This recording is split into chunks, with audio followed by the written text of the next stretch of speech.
Welcome to peoplesinternetradio.com. Vin here, folks. It is what is it? It's the 3rd of the 4th, 2016 AD. Welcome to peoplesinternetradio.com. Tonight my guest will be Billy Mcguire for the first hour and Chris Fogarty. So don't go anywhere, folks. Thanks very much to Alan and the guys that know who I am. I have Billy Mcguire and Chris Fogarty on the line right now. So I'll say hello to both of you gentlemen for the moment. Well, good evening, Chris, and good evening to Vincent, and good evening to your listeners. And a belated Happy Easter. You too. Hi, Billy. Mary here.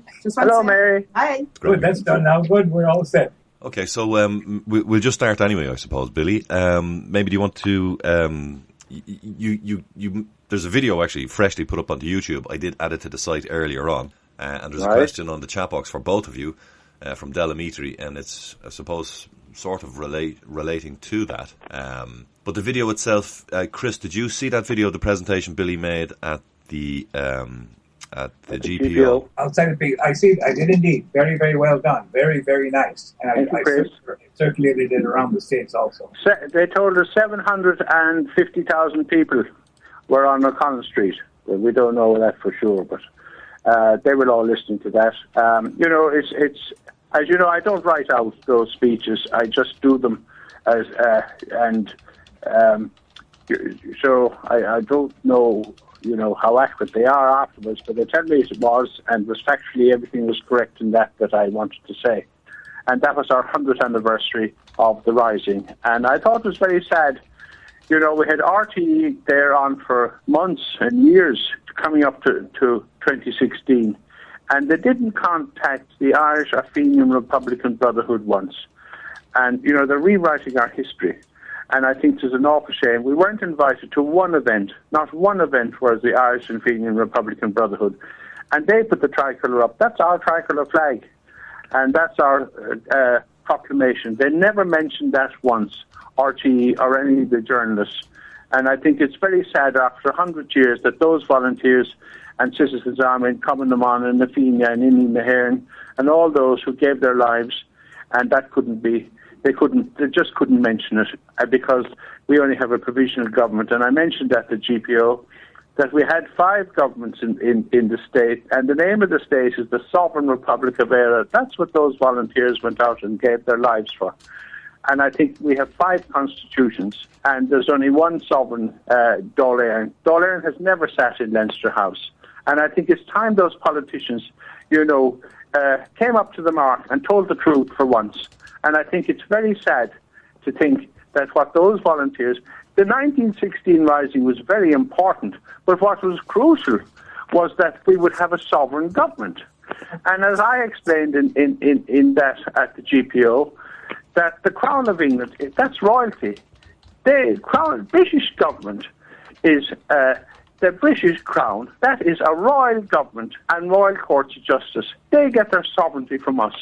And it's time that went on. 1155, you can go back yourself and trace it. You don't need to say what I said. There's all these historians who have been very well paid for 2016 and have not come out with the truth. And I think it's time they did.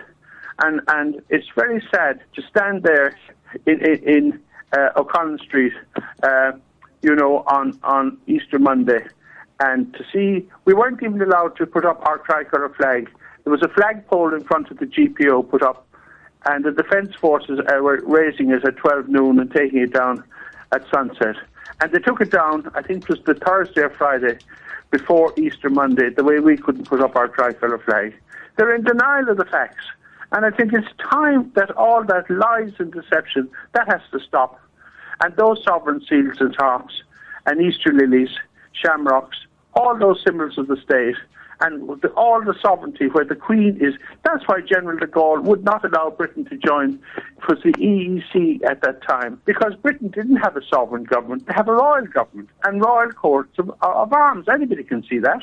Yes, it seems that Ireland is now being run by its own enemies. Exactly. I was told this morning that there are some 3 or 4 NATO warships in the port of Dublin.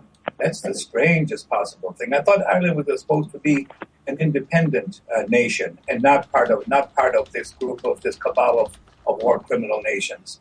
It is disgusting. And tell me something else. Is it true that a week or so ago there was a new wall put up in Glasnevin Cemetery where the black and tans, murderers all, and the British soldiers invading Ireland from Britain are all honoured equally to those who died for Ireland? Is that true? That was put up today. They opened that today, and you know all the grace and the good there.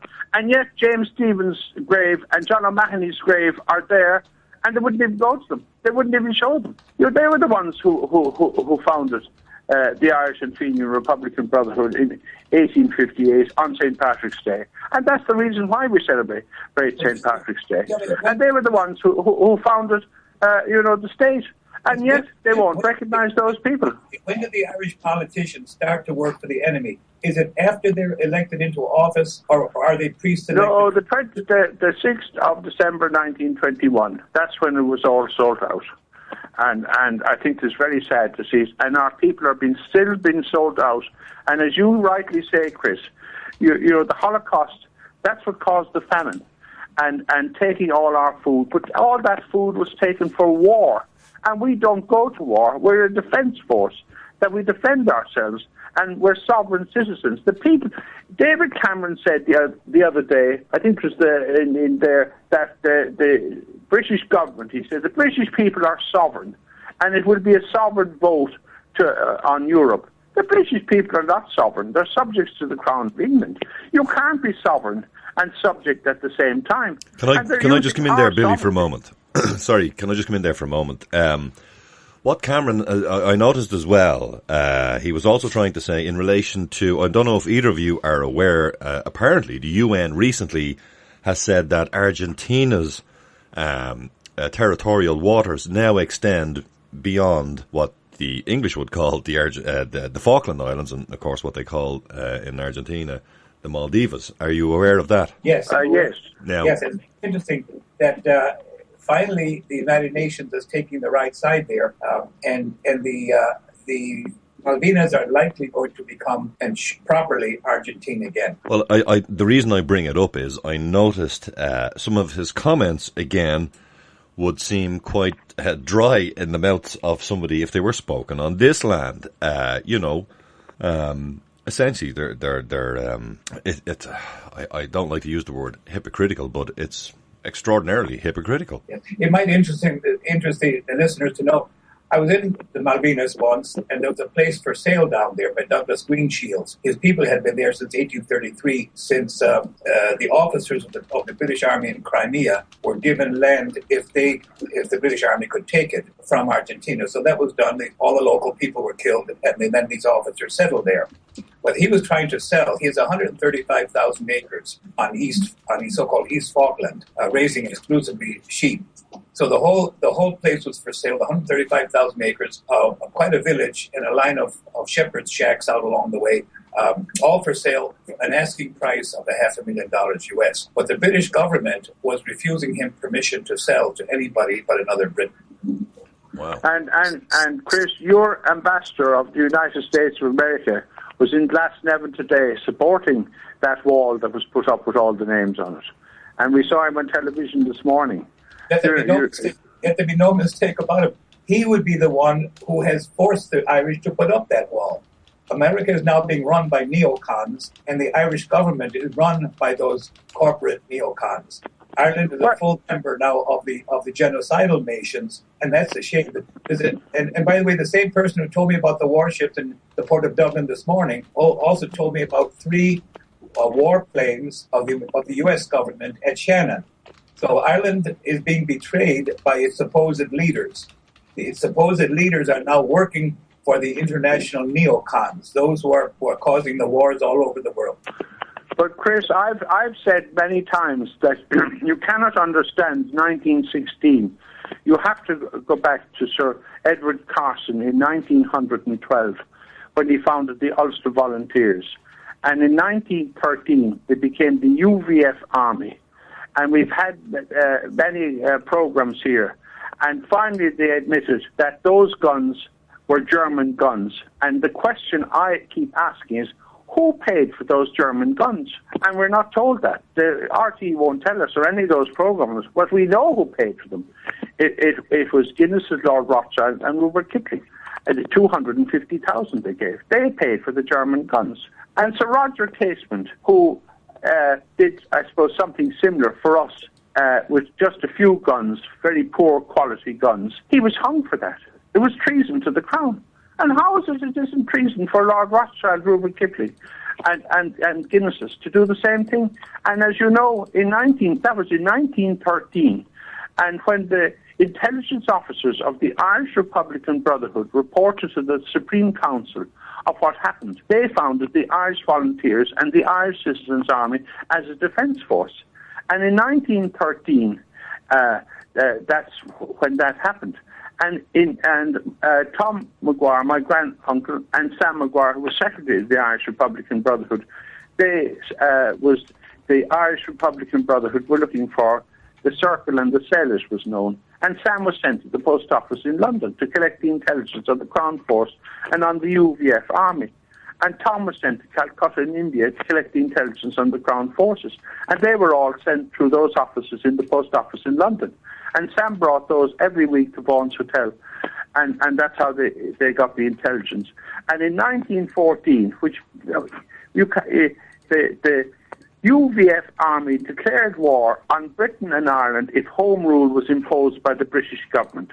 And the British government, they capitulated to the UVF Army. And why isn't that told? You can't understand 1916 if you don't understand that. And you can't understand the plans for the retreat from the GPO. And they were up Moore Street because they're all in the Vaughan's Hotel papers, which I gave to the University of Limerick. And they refused to allow those papers to be shown to anybody. And how can RTE and how can all those historians write the history of 1916, 2016 without those papers and without the facts? We're not being told the facts. We're being told propaganda, lies and deception. And the escape plans from the GPO were up Moore Street. And those tunnels that are down from the Rotunda right up to Vaughan's Hotel, and they're all over. We would not have bought Vaughan's Hotel without those tunnels, because you couldn't. That's how they won the 1918 32 county election, and that's how they won the War of Independence. Without those tunnels, and I was on last Monday, Easter Monday. A gentleman came up to me and he said, I grew up here as a child, he said, and we used to play down those tunnels. And another person told me that, when those houses, those magnificent Georgian houses were built there, it was Rutland Square, of course, in those days, that the gentry used to go up to Monto, which was the red light district, and they didn't want to be seen going up to Monto, and they went down those tunnels. And yet our own provincial government and our own historians will not give you the facts of those tunnels. That was the escape plan, and the Crown Forces blocked them there at Moore Street, and they couldn't get there. If they got down those tunnels, they would have escaped, and they would have gone to all the safe houses in the country. And Diarmuid Lynch, who took down the tricolour flag, it's never been captured. That's the Irish Republican Brotherhood, Fenian Brotherhood tricolour flag that was ratified on the 21st of January 1919 under the 1918 32 county election. And Diarmuid Lynch brought that, he told me himself, he brought that flag up under those tunnels to Vaughan's Hotel and was kept there until it was ratified on the 21st of January 1919. Billy, can I come in there just for a second? Because there's something, I don't know if you're aware of this, in the Sunday Business Post on March the 27th. Did you see that by any chance? An article by Michael McDowell. Did you see that one? No, I didn't. Well, I'm sorry for interrupting you there, but I think both yourself and Chris will find this very interesting. I'll read a little bit of it here for you. And again, Michael McDowell, no less. Remember, that's who wrote this article, folks. And it's a number of myths have distorted the truth about the Rising. It's time to dispel them and honour our patriots, he says. It begins, the centenary of the Easter Rising is surrounded in myth, moral ambiguity, historical revisionism and political reinterpretation and reinvention. For those like myself, he says, who unambiguously value and cherish the establishment of an independent, sovereign Irish Republic, 1916 is the starting point of its existence, albeit that it was not brought to fruition for years afterwards. It is not in that we glory in violence or in death. it is that we honour and celebrate those who set the achievement of our liberty in train. He said the year 1916 was not a start of the century of political violence in Ireland, as it is sometimes claimed. The British Tory establishment from 1912 to 1914 backed the creation of the UVF, armed to the teeth with German weapons, and approbated the establishment of a provisional government in Ulster sworn to resist by violence both the will of the Irish people for Home Rule and the authority of the Westminster Parliament. Now that's just the beginning of that article, but already I can imagine you probably want to comment on that. It's amazing. As Michael B. Higgins said, pretty much the same thing. He blamed the Tory government for having sided with violence of the Ulster people against were fighting wanted to fight on England's side against Ireland. Well, isn't Vincent isn't Michael McDonald saying the very same thing that I'm saying? Absolutely. And he was a member of the provincial government, and he was Attorney General.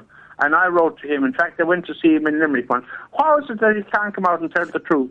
And if you want me to, I can call out those 5 governments that we have in the state. We have the British government in Northern Ireland. We have the 6-county Stormont government in Stormont, and we have the provincial government in Leinster House. Dáil Éireann has never sat in Leinster House. It's the Royal Dáil and the Royal Oireachtas imposed on the 6th of December 1921 that sits in Leinster House as a provisional government. And you have the sovereign government by the will of all the people on 1918 32 county election, ratified on the 21st of January 1919. And then you have the European government. Is that 5 I've counted for you? And then you have the 5 constitutions. You have the sovereign constitution. And then you have the Free State Constitution imposed by King George V in the Shelburne Hotel, and you have then you have De Valera's 37 Constitution. It's amazing how De Valera, the great Republican, could leave Republic out of the 37 Constitution. And then you have the British Constitution, and you have the European Constitution, and none of those 4 constitutions recognise the sovereign constitution by the will of all the people in the 1918 32 county election. And none of those 4 governments recognise the sovereign government by the will of all the people in the 1918 32 county election. And all of the Irish Republican Brotherhood, we abhor violence, we abhor war, corruption, maladministration, propaganda, lies and deception. And all we want is the sovereign government, the legitimate government of the state, the sovereign Republic of Ireland, by the will of all the people in the 1918 32 county election and ratified on the 21st of January 1919 in GHQ Vaughan's Hotel by the executive of the Supreme Council. Well, apparently you're in good company with Michael McDowell, because you're in good company seemingly, Billy, with Michael McDowell, because he also says this at the end of that article. He said, for my part, I'm quoting Michael McDowell, he says, for my part, I believe that becoming and remaining a sovereign, independent republic has been and will be good for Ireland and for the Irish economically, socially and culturally. He says, I do not believe that Ireland would have equally prospered. I do not believe that Ireland would have equally prospered if it had remained a province of the UK, as the fates of Wales, Scotland, Northern Ireland and Northern England demonstrate. Well said, yes. It's a very interesting article. What I'll do is I'm actually going to print that up for you, Billy, and I'll post you down a copy of it, because I think, in fact, everybody who can get their hands on that, I will put the picture on the website as well. I think it's well worth reading. He also mentions Casement and Bulmer Hobson, McNeil, and many other names in there. And, now we would suggest that he missed out a few things. But however, I was absolutely shocked, Billy, to find that article. It was actually, one of the chaps in Cork pointed that article out to me. And he said he had to read it 2 or 3 times. He said he was astounded because it's the first time he's seen in print in a so-called Irish newspaper, what we've been saying here and what you've been indeed saying to us for the last 7 years. 53 years. Yes, but we've been saying it on the internet for 7 years. And my family is 97. Absolutely. And how is it that he couldn't attend, or refused to attend the Mansion House on the 21st of January? You know, I mean, it's time that they grew up, those people. They're getting huge money and huge salaries, and you'd wonder, is it all just about their salaries? And what's going on at the moment is just farcical. Well, a provisional government. When we have a sovereign government, and it can never... Who dissolved it? Who dissolved our sovereign absolutely. government? Well, what they're talking about as well, and Higgins and a few others have made these comments, they're basically saying, where did they get their mandate from? And we know where the mandate came from, but I would hasten to add, where does Higgins et al. Believe somebody needs a mandate to shake off an oppressor? Well, look, in every society, in every country, and especially in our, we call it a Christian, and ours, you have a right to defend yourself. And every country, all we do is defend ourselves. We're not interested in going to war. In actual fact, the harp is never taken to war. As you know what happened to the Hebrew people, and everyone who has ever taken it, it's been disastrous. And look, Michael D. Higgins is the usurper president, and to me, and he just will not tell the truth. He has, where is he getting, a 26 county president in this day and age? Why doesn't he recognise the sovereign government? By the will of all the people, he's going around waving our proclamation. That's Irish, and if you look at it, having organised and trained her manhood through her secret revolutionary organisation, the Irish Republican Brotherhood. There you are, it's on the thing. And how is it that RTE or any of those programmes would not read out that part of our proclamation, who owns it and who wrote it, and ratified by the will? We only do it for the sovereign citizens, the right and welfare of our sovereign citizens. That's what we do it. And we declare the right of the people of Ireland to the ownership of Ireland and to the unfettered control of Irish destinies, to be sovereign and indefeasible. That means you can never be changed. And this thing that Enda Kenny said, I think it was the 3rd of that he was going to the president to dissolve Dáil Éireann. Michael D. Higgins doesn't have the right to dissolve Dáil Éireann because he's nothing to do. Dáil Éireann has never sat in Leinster House. Dáil Éireann sat in the Mansion House, and that's where it is. And they're the facts of the matter. And Michael D. Higgins, it's treason for Michael D. Higgins to pretend that he's the usurper president under King George V, and that's where he gets that from. And he cannot dissolve Dáil Éireann, nor can anybody else ever dissolve Dáil Éireann. It's still there, and it's time those politicians grasp that fact. That's what the people want, a sovereign government, and the right and the welfare. The assets of the state will be invested in the people and in their children. Every child in this country is born sovereign, and that's what we want. And we want that sovereign government in the 100th anniversary by the will of all the people. We don't have any government now, good, bad, or indifferent, and it's time that sovereign government was put there by the politicians. Well, can I just bring Chris in there again for a second? Chris, perhaps I don't know. How did you attend anything to mark any ceremonies over there? Any? Can you hear me? Yes, I can hear you now. Sorry, did we lose you there for a second? Okay. Yes, we've been doing quite a bit here, and I must say we have people here who are working toward monuments over our mass graves, of course, in Ireland. There's another one going up in North Leinster these days. We call it centennial here mostly, has been commemorated all over the country, but certainly wherever the Irish settled, it's been a measure. But I must say, wherever the Irish consuls of Ireland are, it is always turned into something ambiguous, something that should be mentioned, but there's always a talk about Irish violence, and it is quite disgusting to hear. Whenever the so-called Irish government is present, it is always perverted. It's really a shame. The people of Ireland are being very poorly represented by their government. They should make a change. They should take back all their offshore oil. They should end this entire water scam they've got going now and take it away. Ireland is being taken over by the international neocon warriors, banksters, and the Irish people should take back their country. We have our own work to do here in the United States because we too have been taken over. Absolutely. These are dire conditions for mankind, and I'm very much afraid of where it's going. If the people do not start exerting their own sovereignty over their government, we're doomed. And do you think, Chris, actually, I've just had a very interesting little message come in there from Mr. T. Nice to hear from Mr. T out there again. Hi, Mr. T. And he says, tell Billy that he's talking about the state and federal as if they were the same thing, private and public. He said, there's a difference. You haven't lost your sovereignty. And, of course, I know you would realise that, Billy, as many people here also realise you can't actually lose your sovereignty, folks. It's just that, you know, the people who are operating in government are seemingly trying to ignore it or pretend it doesn't exist. And as the population realises, fully realises, and enters into their sovereignty, really, they find it very difficult, which of course is why they don't want us to realise that. You know, I think it's... sorry, would you like to make a comment on that, Billy, or Chris? Go ahead, Billy. Well, look, you know, the Queen's visit, which was, you know, regarded as a very successful visit here, and, you know, the House of Lords, they liaised with the Irish Republican Brotherhood for 10 years, and she laid the wreath at the Garden of Remembrance. And we saw the Garden of Remembrance last yesterday week.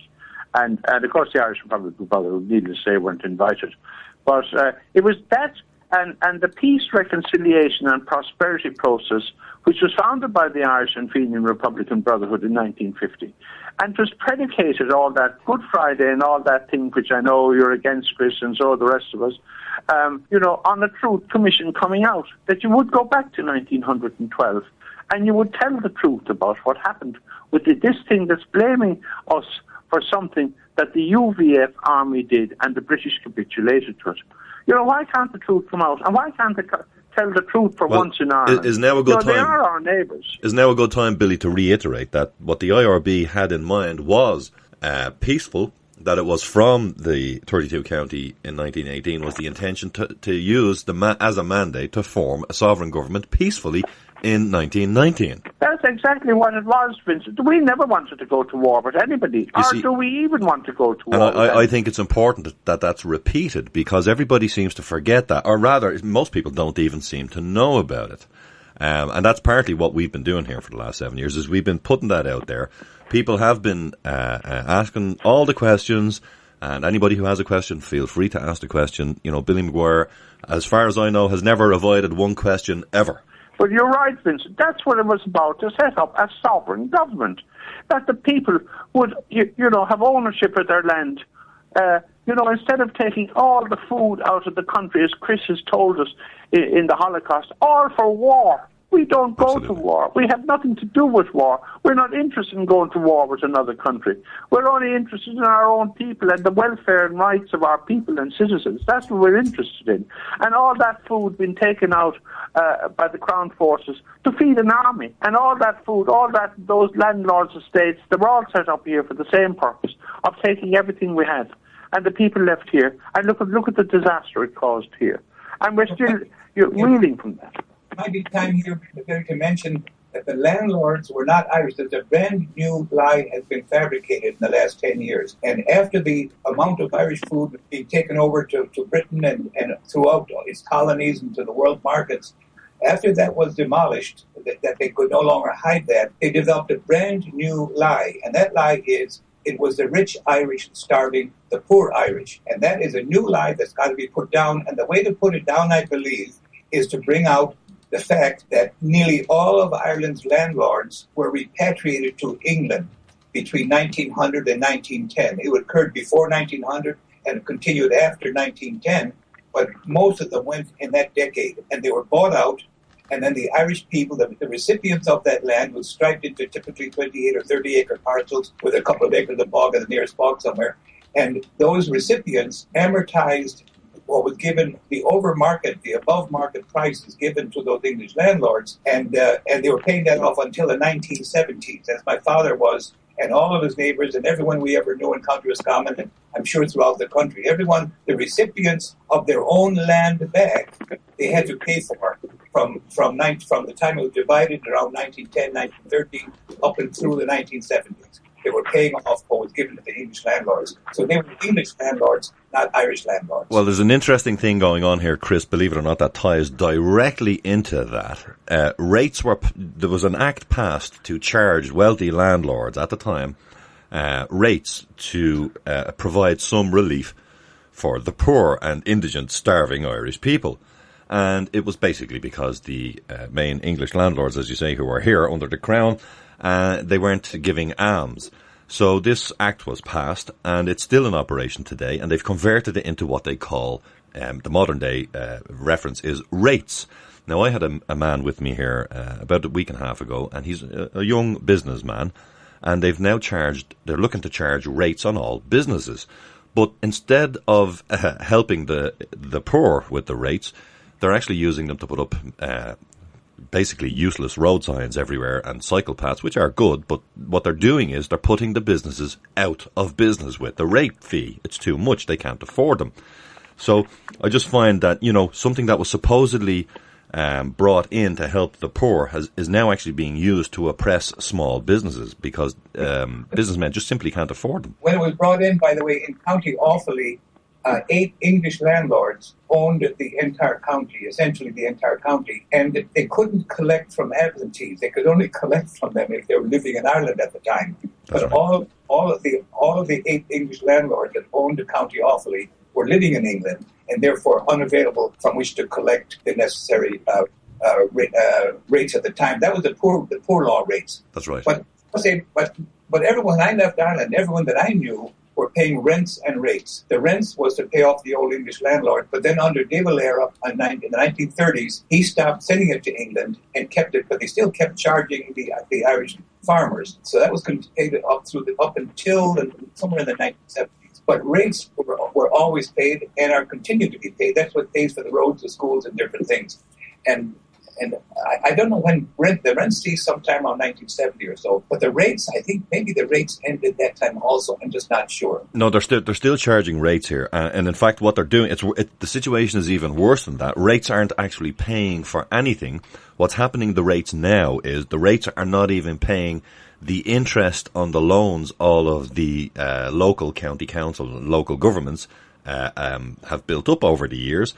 And believe it or not, I've been told by an insider that practically all of the county councils in this day and age in modern Ireland, folks, get this now, they're all operating on an overdraft facility, which is ludicrous. They don't actually have a budget, Chris or Billy. They have an overdraft facility. In other words, they're already all maxed out and are operating on overdraft. So any rates you pay as a business is only going towards the interest payment only, and it's not enough. Yeah, we're in the same situation in the States, and it's only a matter of time. I think very, very short. I think a finger snap in terms of historical time.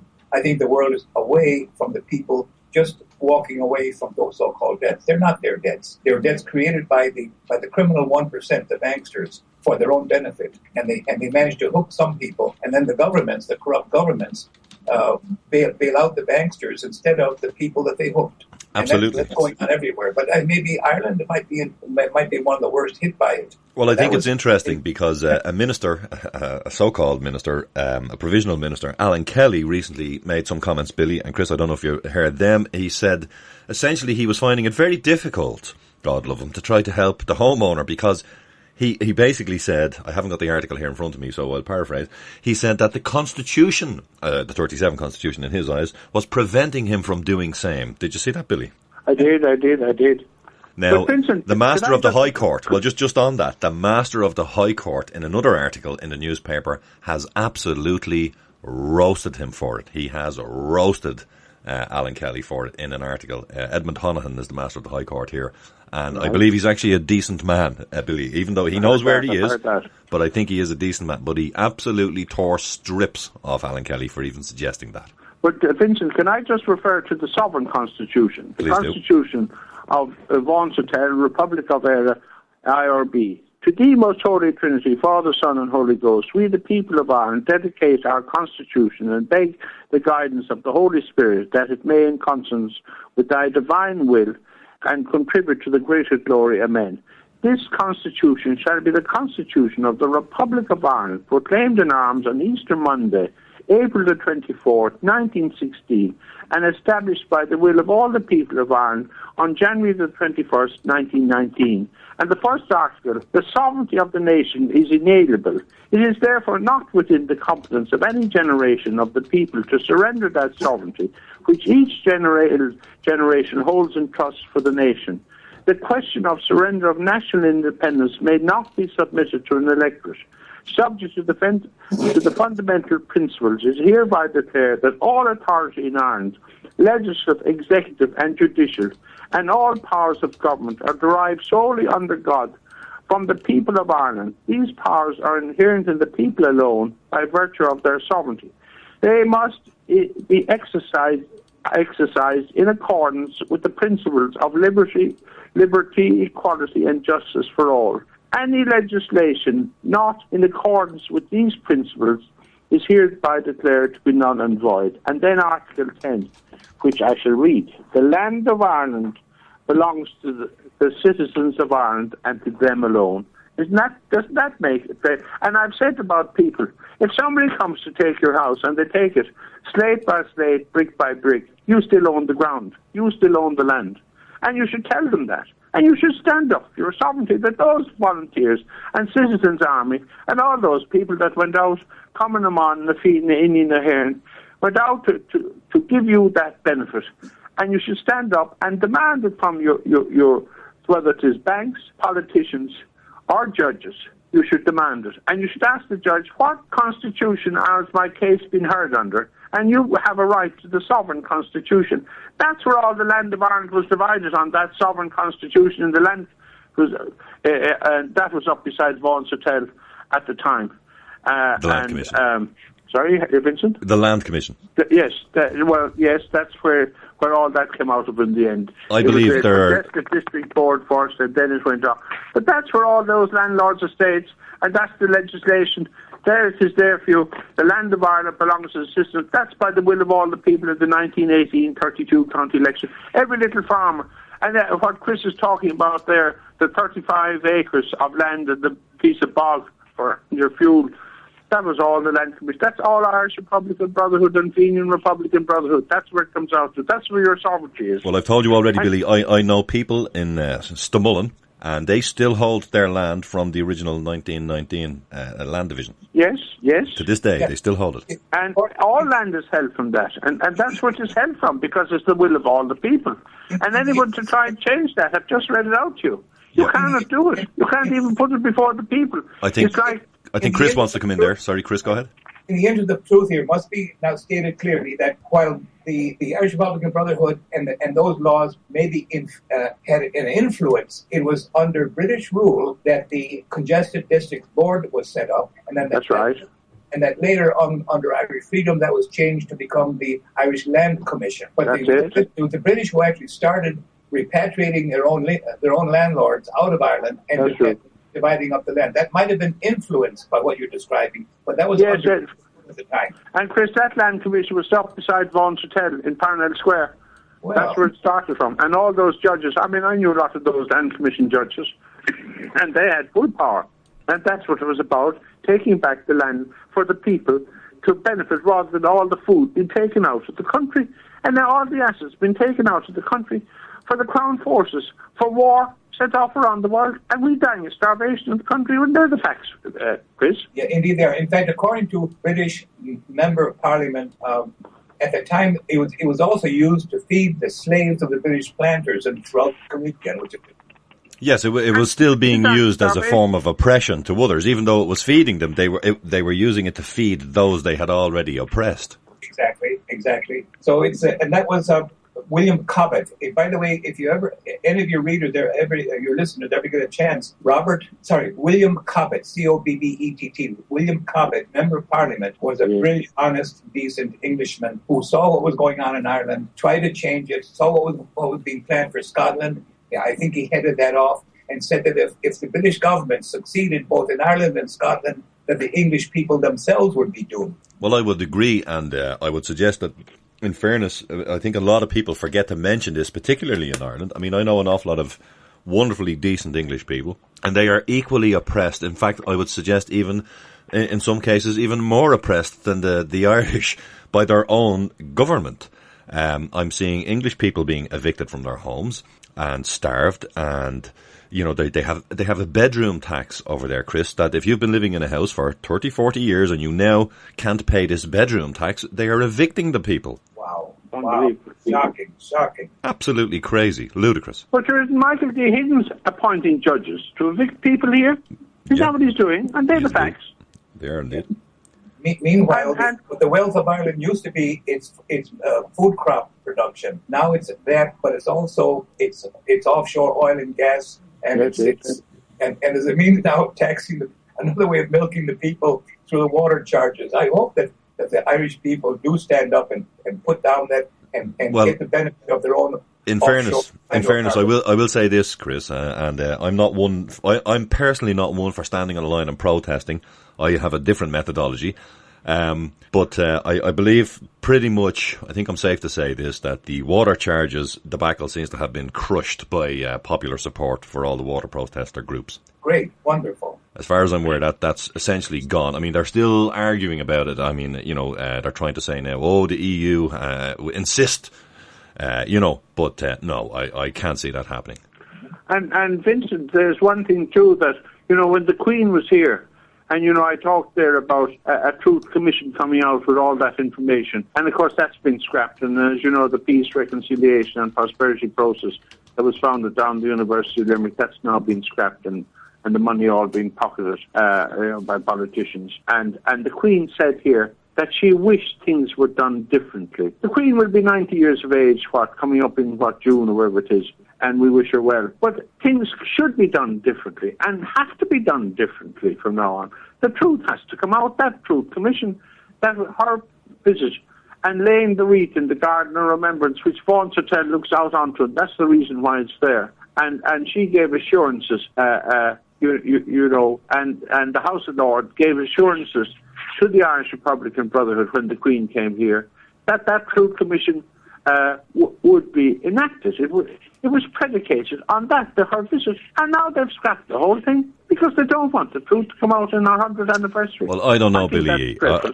You see, while they own the mainstream media and they own the magazines and the newspapers, etc., they don't have a handle on the internet yet, no matter what they say. And the internet is bigger than all of them put together. And we have been repeating this message here, as you know, for the last 7 odd years. Have, indeed. The only one, Vincent. You're the only one that's doing it. No, in fairness, I don't think we are anymore. As I said, I mean, I hear so many people use the terminology we've used down through the years from many other websites now. So it is starting to spread, and it's ubiquitous almost. I hear people using the terminology the Royal Oireachtas. I regularly hear people using some of our other terminology that we have used down through the years. So I'm seeing it spread. As I've said to you, I don't think that, this genie is not going back into the bottle. Well, you've always said that, Vincent. That's the one thing.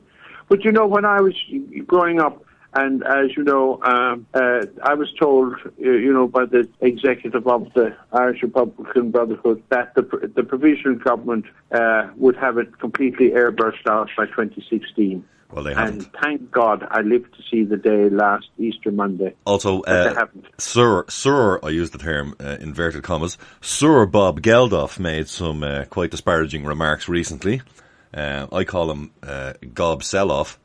But he made some very disparaging remarks comparing the men of 1916 to jihadi suicide bombers. That's dreadful. That is scandalous. That's the level where, and supposedly, an Irishman, supposedly. And what do you think that RTE and the millions they've spent on this and all these programs that they bought and everything else and got all these journalists who've written papers and papers and papers, that they would have once made one son. They never contacted the Irish Opinion Republican Brotherhood once.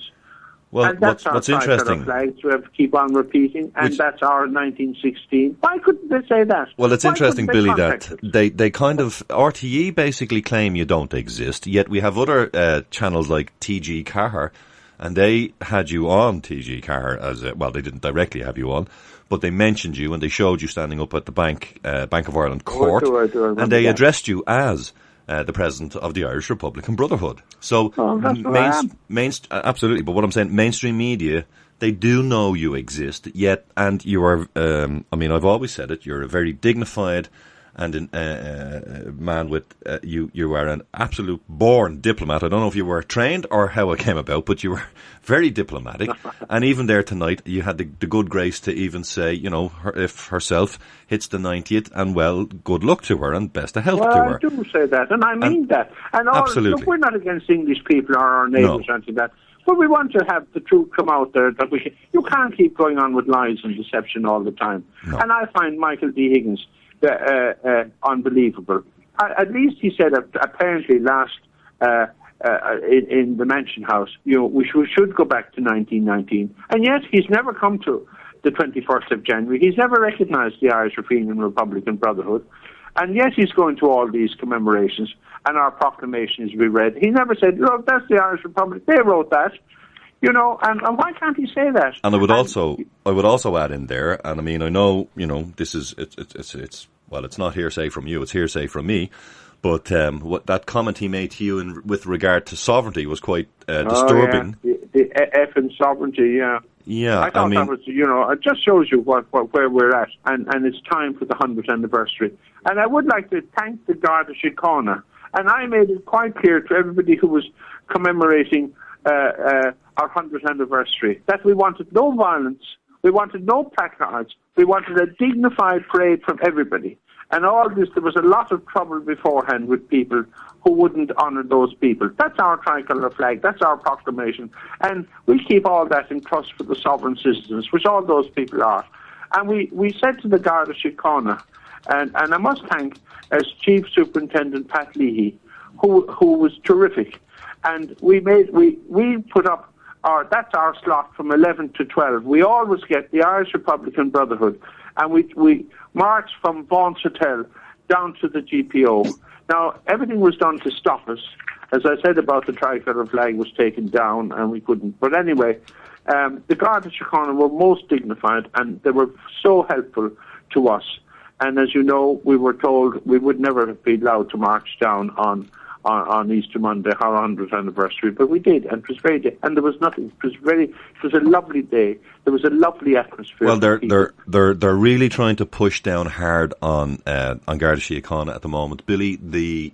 I've been told that some members of Garda Síochána are having such a tough time paying their bills that they're actually sleeping the night in their cars outside the Garda stations because they can't afford accommodation close to where they've been assigned. And on top of that, many of them now, and I would say unfortunately, it seems many of the decent ones are being paid so little, they feel they are forced to leave on Garda Síochána.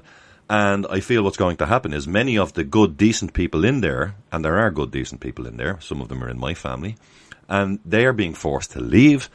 And eventually they, of course, will start to rehire with a new wonderful package. And I can assure everybody listening, they're going to hire people from all over the EU who will have poor English, no understanding of our constitution or our sovereignty, and it's going to be really bad. And I would urge as many of those who can possibly put up with those poor conditions to please put up with them. If you're a decent member of Garda Síochána, I'm asking you, please hang in there if you can, for our sake. And it's important to say, Vincent, that, when they were at Vaughan's Hotel on Easter Monday, and I was explaining to them, their first day of duty was the 21st of January 1919. 7 strings IV Irish volunteers. They came out of Ogle and Ahern. And most Garda Síochána don't know that. And they were very proud to know that. Then 8 strings IV is Ogle and Ahern, the Defence Forces. And I thought it was a shock. I wrote to Enda Kenny's office. I wrote to the Secretary General of the Ogle and Ahern. I wrote to, as I said, Pat Leahy, Chief Superintendent, that Vaughan's Hotel would be washed and cleaned up, where the state was founded, the Sovereign Republic of Éire, where the Sovereign Republic of Éire is Dáil Éireann government by the will of all the people in the 1918 32 county election on the 21st of January 1990. It's a disgraceful building, and for them to see, and you think that the volunteers, Ogle and Ahern, who go all over the world and take our tricolour flag without our permission, and carry 8 strings IV Irish volunteers on their buttons and carry sovereignty, and they wouldn't even clean the Vaughan's Hotel for the 21st. And what about? And I must thank Bartle D'Arcy for opening up those tunnels up to Vaughan's Hotel. We could not have won the 1918 32 county election. We could not have won the War of Independence without those tunnels. They were crucial. And Tom Mcguire, my granduncle, that did all that. He was, I told you, sent to Calcutta in India. And India's independence came out of Vaughan's Hotel. President Geary, the fourth president of India, he was here in 1912 studying law. I met him as a child. And their flag is our flag, green, white and orange, turned the other way. And their constitution is our sovereign constitution. They didn't have what we had. We had the GA, was the backbone of our independence. And with the help of God this year, we have a set of medals with the sovereign seal on it. The medal that the GA have today, it's only a GA medal. It's not an All-Ireland medal. They took off the sovereign seal and air off the medal without any permission. That's our organisation. Well, just while we're on that subject, Billy, if you don't mind, I am going to be talking about this in depth afterwards, but just to give people a little heads up as well, they're operating another census here at the moment from a UK-based company, CACI, I believe, and they were also involved in prisoner, I don't know whether it was certainly there was very negative treatment of prisoners apparently in some of their other associates around the world. And they're attempting to perform a census here. There is no indication on the census document that it is even from a provisional government, never mind a sovereign government. There is essentially the census logos, and that's it. There is no sovereign seal at all. They're using these census workers. I call it the senseless. They've already attempted to call here, seemingly. And what they're doing now, Billy, they're doing something different now that they didn't do in the past. They're knocking on your door, and if you open up and begin to discuss with them, they seek some information from you, and they use that to generate a unique number. And they will attempt to prosecute you based on that number and that admission or whatever testimony you give them on the doorstep. I believe they're recording as well. I haven't got that confirmed yet. I'm told they're recording your audio as well. And the reason I'm talking about this, Billy, is apparently on the last census back in 2011, I didn't feel inclined to include myself in it because I remember calling you and asking you, hey, Billy, are you running a census in Ireland? You said no. So I therefore didn't feel obliged to engage.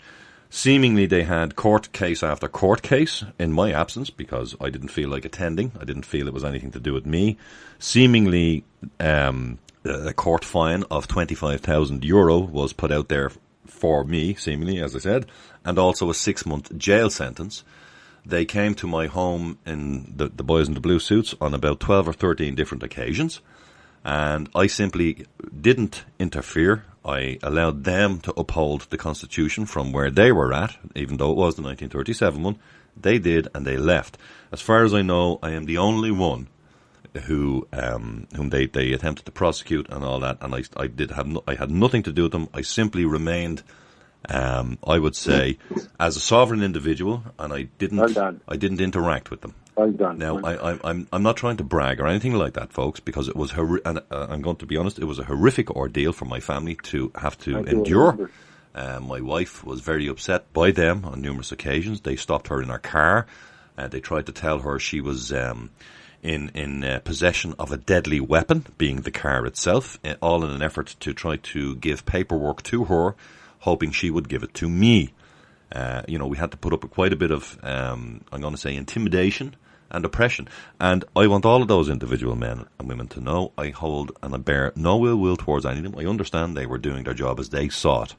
But I would also like to thank them because at the end of the day, they did uphold the oath they made to the 1937 Constitution, be it as it may be. But they did uphold it, Billy. They did not bash down my door and arrest me, etc., and haul me off to a jail cell, because I understood it was a civil matter. There was no crime committed. Had it been a criminal matter, of course, they don't ask questions. They just kick your door in. Now, I'm only saying that because a lot of people are going to have these census workers apparently knocking on their door again, and I'll be going into that in further detail later on in the show. Right. What happened to the census years being one, the decennial, every 10 years ending on one? Well, 1911, 1921, 31, etc. Yeah, I'm not 100% sure about that. This is supposedly, they've said in the papers, interestingly, this is the 25th census. Now, of course, they're counting from the first census operated by the Crown, I think was it 1836 that they're counting from. And yet they still say this is the 25th census. Now, to me, that's saying, the silent end of that sentence is under the Crown. Yeah, this should be, if it's 25 census, that should be 250 years. Right. Strange. Yeah. It is very strange. But Vincent, you said that that we weren't to stay on very long. So are we over our time? No, you're fine. You're fine. Yeah. I say that hoping you won't take up the whole show. Well, don't mention the harp, because if you mention the harp to me, the whole night is gone. Well, I know that too. No, but I mean, I was hoping to get a bit more from Chris. I was hoping to hear a bit more from Chris, actually. Yeah. Chris, and his new book. Get him on his book. Absolutely. Chris, can you maybe Chris, talk? are you listening? Yes, I am. I'd like to also mention that our group, is the Friends of Irish Freedom, are holding a function on the last Sunday of April this month, which is closer to the actual date. It's not the Easter Monday, but it's closer to the date in terms of the calendar. So that's when we're holding our function. The 24th. Yes. So, yeah, within a couple of days of it. So that's what we're doing. And it's all established. We'll be having a nice time, and we'll be reporting on the prisoners being held there today in what Longcash now called Mcguire, and in Portlaoise. Well, it was great to see I met Sean O'Neill, and he was out of Mcguire, and it was great to see him. And the poor man has cancer in that, and he did the Tom Clark Memorial on Easter Monday in Limerick, and it was great to see him there. I met him, and I was going in for the read on the Thursday previous to that, and he was in Mcguire, and that man is an elderly man with cancer. And all he was doing was selling those papers up there, Shir Shanua, and I don't think that's any offence, and I can't understand it. You know what's going on. Sorry, just a correction there. It was 1841 was the census. Just to correct that there. Sorry. I see. Also released recently was Michael McKevitt. He was framed by a combination of MI5, the Irish Garda Síochána, and the RUC. I attended the trial. You did? Because I was there as well. Yes, we didn't get to know we each never other. met, but we... No, we didn't. Anyways, he's released, and he served from 2001. He was convicted in 2003, and then was held until, I think, last week, But in any event, he's out. We visited him a few months ago when we were there. We visited Portlaoise. It's just one more atrocity, one more example that the Irish people have been taken over by their own enemies, and because we watched that framing take place in the special criminal courts on Green Street, and it was shocking to see a man who, if the laws were obtaining in the United States, would never have been outside of a prison. Introduced into that trial was an affidavit by the New York State Police identifying the main witness in that trial as a lifelong criminal. And most of his so-called testimony was, I can't recall, I don't remember, et cetera, et cetera. And it was shocking that was allowed to pass. And the only truth, one piece of truth that he did tell was to say that he was left alone in Ireland for a while by FBI agent Patrick Buckley, that because Buckley flew to the 1996 Olympics in Atlanta, Georgia, where he and his fellow FBI agents performed Buckley's specialty. They framed an innocent for a bombing at the Atlanta Olympics. So there you have the specialist in crime within the FBI participating in the framing of a patriotic Irishman, Michael McKevitt. It was shocking to see, and we witnessed it. And after it was all said and done, with the three judges and with the three-judge panel, no trials, no juries are permitted in that courtroom, and all one can say is, why not? Absolutely. And it was almost 200 years to the week previously, 200 years since Robert Emmett was framed in that same courtroom by Judge Norbury. And wow. in his speech from the dock, Robert Emmett said that the jury had been subverted before they were even impaneled, that it was a setup. But poor Michael McKevitt didn't get a jury at all. No. So 200 years, there is a result of so-called sovereignty in Ireland. There is no sovereignty. there's a government there, but the people are temporarily, their sovereign has been taken away from them. They'll have to reclaim it. Well, I think again, it's, I mean, the idea of they claim it's for state security. They never mention which state. They use all this terminology, and if you try to get to the end of it, you'll end up going in circles. I've called them many times and asked them exactly what state do they mean.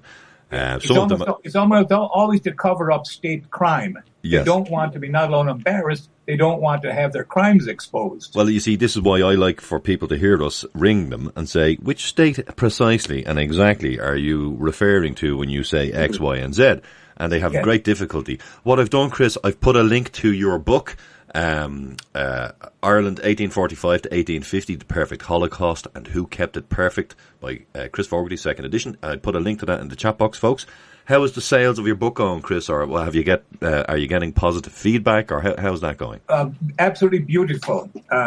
People are calling for me everywhere. In fact, one chap just emailed me 2 days ago saying that he had contacted John in Dublin and got another 5 and just to distribute to his friends, and was going to be getting another batch of 5 shortly. Here in the States is doing very well. I'm going forward with another printing, but I must say, a man to whom I gave the ebook preparation developed leukemia some 7 or 8 months ago, and I can't take it away from him lest it be perceived as a prognosis to his health.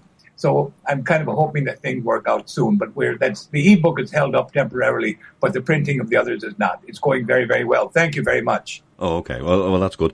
And Billy, maybe just I don't know if you want to.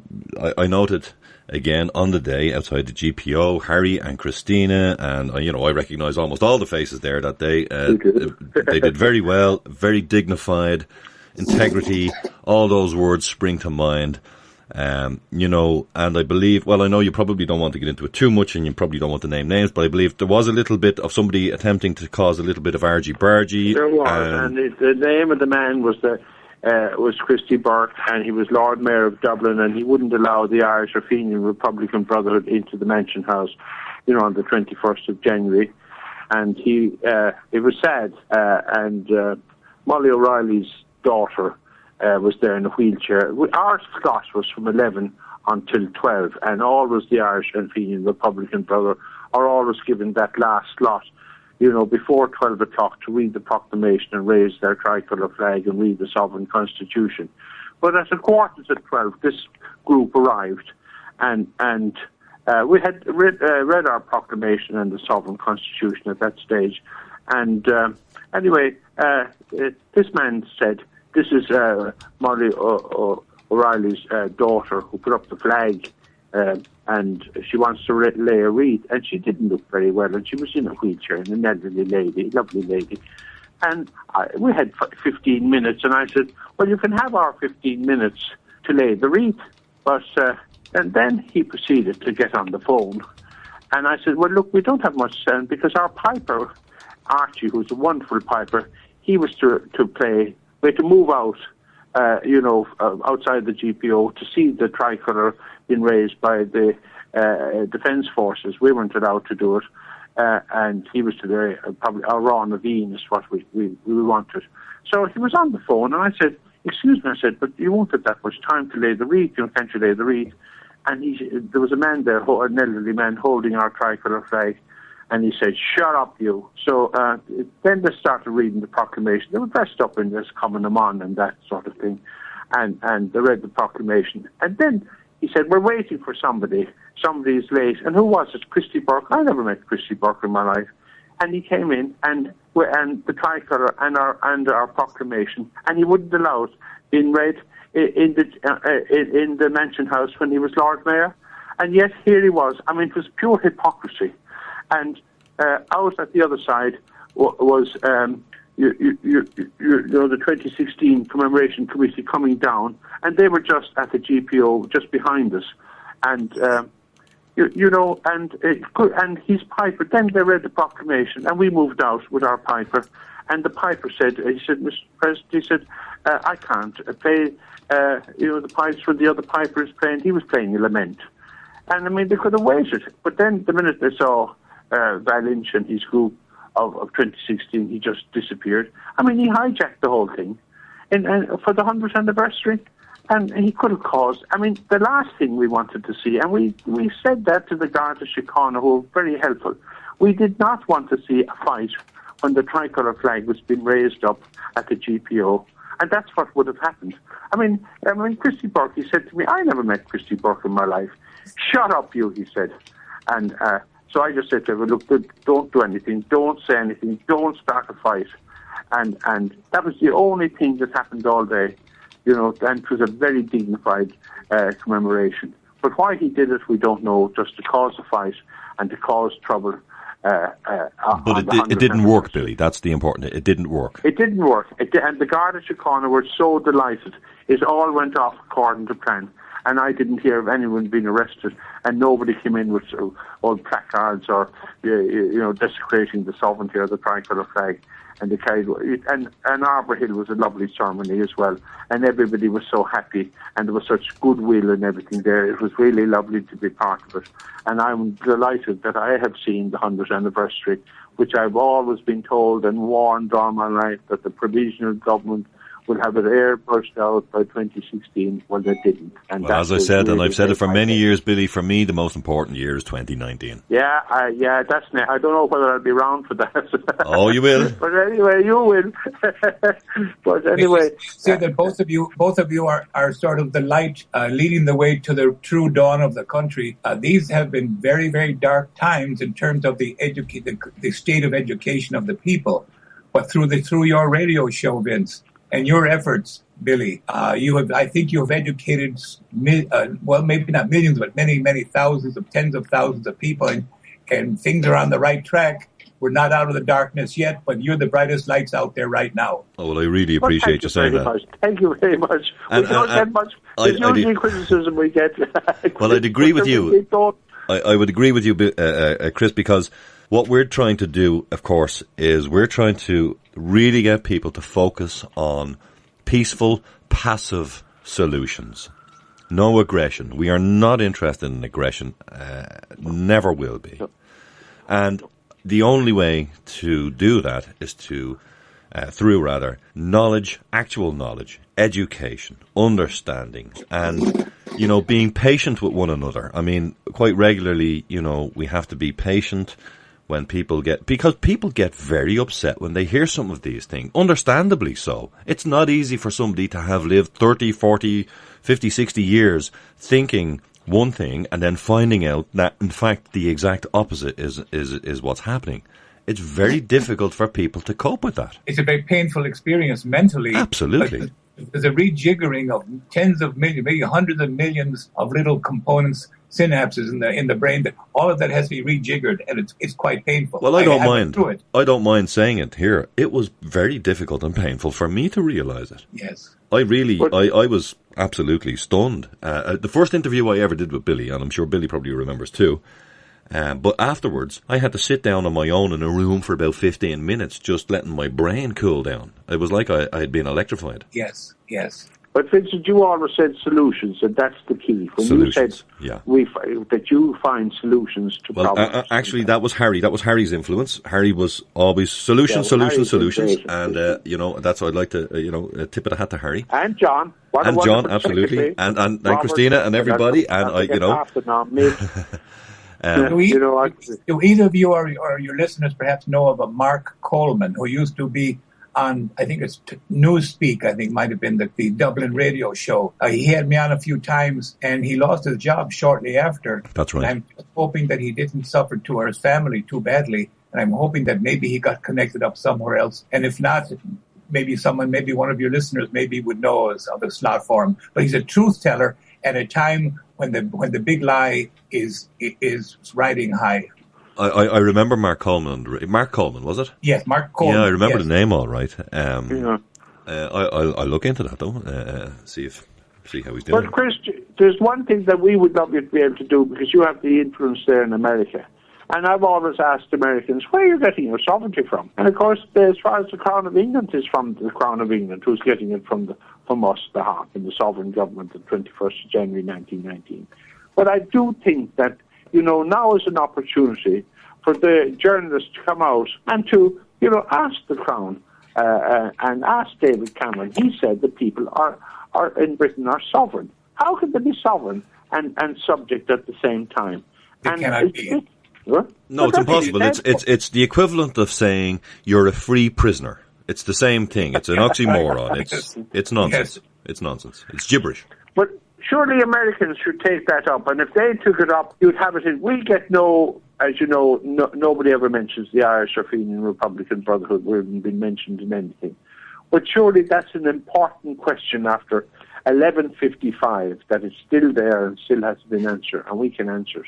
And that the Crown, who said that she wished things were done differently in Ireland, and now is the opportunity at her 90th birthday to do something about it. As I said, the peace, reconciliation and prosperity process was predicated on a Truth Commission coming out, and the House of Lords liaised, the Earl of Hampton liaised with the Irish Republican Brotherhood. He was elected.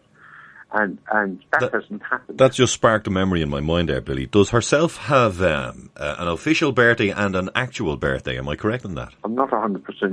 I think that's correct. Somebody in the chat box will probably know better than me there now and let me know if they can. I think there might be. For her birthday, wouldn't it be a wonderful gesture to Ireland, who have been so, we've always, all the people that died for Britain, for building their empire, all the food that was taken, all the suffering, the land that we've suffered with Britain, and surely on her 90th birthday that she would say Ireland, who when she came, I mean, look at the wonderful, she got a wonderful welcome here. And not only that, but the Irish Republican Brotherhood guaranteed her safety, and it was just thrown down there. It's all, as you know, scrapped now, and I think that's a shame. The whole peace process, in that Good Friday Agreement, that's all scrapped now. And I think, the one that was to come out was a Truth Commission, with all that coming in and what happened. All that has to come out. And I think we'd have good neighbours then. Neighbours can't be good neighbours if something like that is going on. Lies and deception. And we're better off to tell the truth and just respect one another, which we would do. We have nothing against British people. I think they're fine people. However, that Queen is the commander-in-chief of those criminal armed forces. Absolutely. That should be driven home at all times. If she's a truth teller, she should do something about the following crimes, which have never been prosecuted: the Dublin Monaghan bombings, the earlier Dublin bombing, the Bloody Sunday, the Ballymurphy massacre, the McGuire pub bombing and shooting, and there's many more were atrocities perpetrated mostly in daylight by known perpetrators, named perpetrators, and they're not being prosecuted. So it is silly for the British government and the Queen to say that they are in favor of peace or that they made mistakes. They're not mistakes so long as they are a definite actions, and it is a definite action to bomb 33 people in Dublin and maim 300 of them. That is not negligence. That is crime, and it should be treated as crime, and it's not too late to arrest the perpetrators. Is it a case, Chris, that, that any people can't get closure and move on until they have the truth of the matter, no matter how gnarly and unpleasant it may be? Of course. And it's important to know that the Dublin Monaghan bomb cars, that their bombs that were placed within them were primed in the farmhouse in Glenanne of Constable Mitchell. And the Glenanne gang was named for his farmhouse, for the townland of his farmhouse. And the group called the Glenanne gang murdered 128, mostly other people. Some of it includes the crimes I just mentioned, but they murdered 128 people who were not even involved in politics, but they were seen to be Catholics and they were seen to be prospering. And that combination was intolerable to the perpetrators. And you so see, the British Queen has got a bit of work to do. She wants to claim to have justice and right on her side. What I found quite interesting as I was doing my research, and I'm sure Billy will confirm this, was back in the day, Irish Republican Brotherhood had Protestant and Catholic membership. Absolutely. Yes. Part of that, I think, came from the fact that Presbyterians were almost as oppressed by the state church as Catholics were. So then they rebelled and they joined. It was almost entirely, very largely Presbyterians who joined with the Catholics. But then the British government were able to somehow turn turn them against Catholics, and then with the result that you know. Yeah. But the one question that I would like the Queen to answer, and that is, who paid for the Ulster Volunteers, and when they became the UVF Army, who paid for those German guns, the top-class German guns? I think you've told most of the world by now. Well, you might as well say it again because it's very useful information. Well, I keep on saying this. I haven't got any answers. I would suggest, Billy, there was more. I mean, I would suggest because of the volume, I was trying to work out the finances at the time, and I believe that what was purchased would have required more funding elsewhere, other than what we know about. You're absolutely right, but that's the basic of it. Oh, absolutely. You made a very important point. We know there were others. Look, if you read the Vaughan Hotel papers, which I gave to the University of Limerick, it's all in it, verbatim, all that information is all in that. And I think, and I told you that they gutted Willowbank where and Tom Connors, who was the carpenter, in the business at that time, because the original Billy Maloney was the original carpenter that strengthened all the top of there were two valleys in that house, and it's up and anyone wants to see it. And Tom Connors told me that, Chuck Feeney had given all this money for the peace, reconciliation and prosperity process. And all that money was pocketed by the provincial government of Fine Gael and Labour. I mean, that's just scandalous. There's a letter there written by Hugh Coveney, and it's the most disgraceful letter I've ever read in all my life, and the betrayal, and all that should come out. And, one of the first things I think that should be done along the line of what you're saying, Billy, is that Irish academia has to be cleaned of its traitors. I know one professor who's teaching truthfully, but he must do so covertly, and that's a shame. But why didn't one of those professors, Chris, why didn't one of them say, that's the Irish Republican Brotherhood's proclamation, it's written on it for anyone to read it? And why couldn't they come out and say, that's their tricolour flag? When Thomas Francis Marr brought that flag, the Fenian was around, and so were the Young Irelanders, and was adopted by James Stephens and John O'Mahony, the Irish and Fenian Republican Brotherhood, as the national flag. And when it came with the orange nearest to the pole in deference to the Presbyterian people, and was ratified on the 21st of January 1919 under the 32-county election of 1918 with the green nearest to the pole. Why can't they tell us that information? So without that information, you can't understand 1916.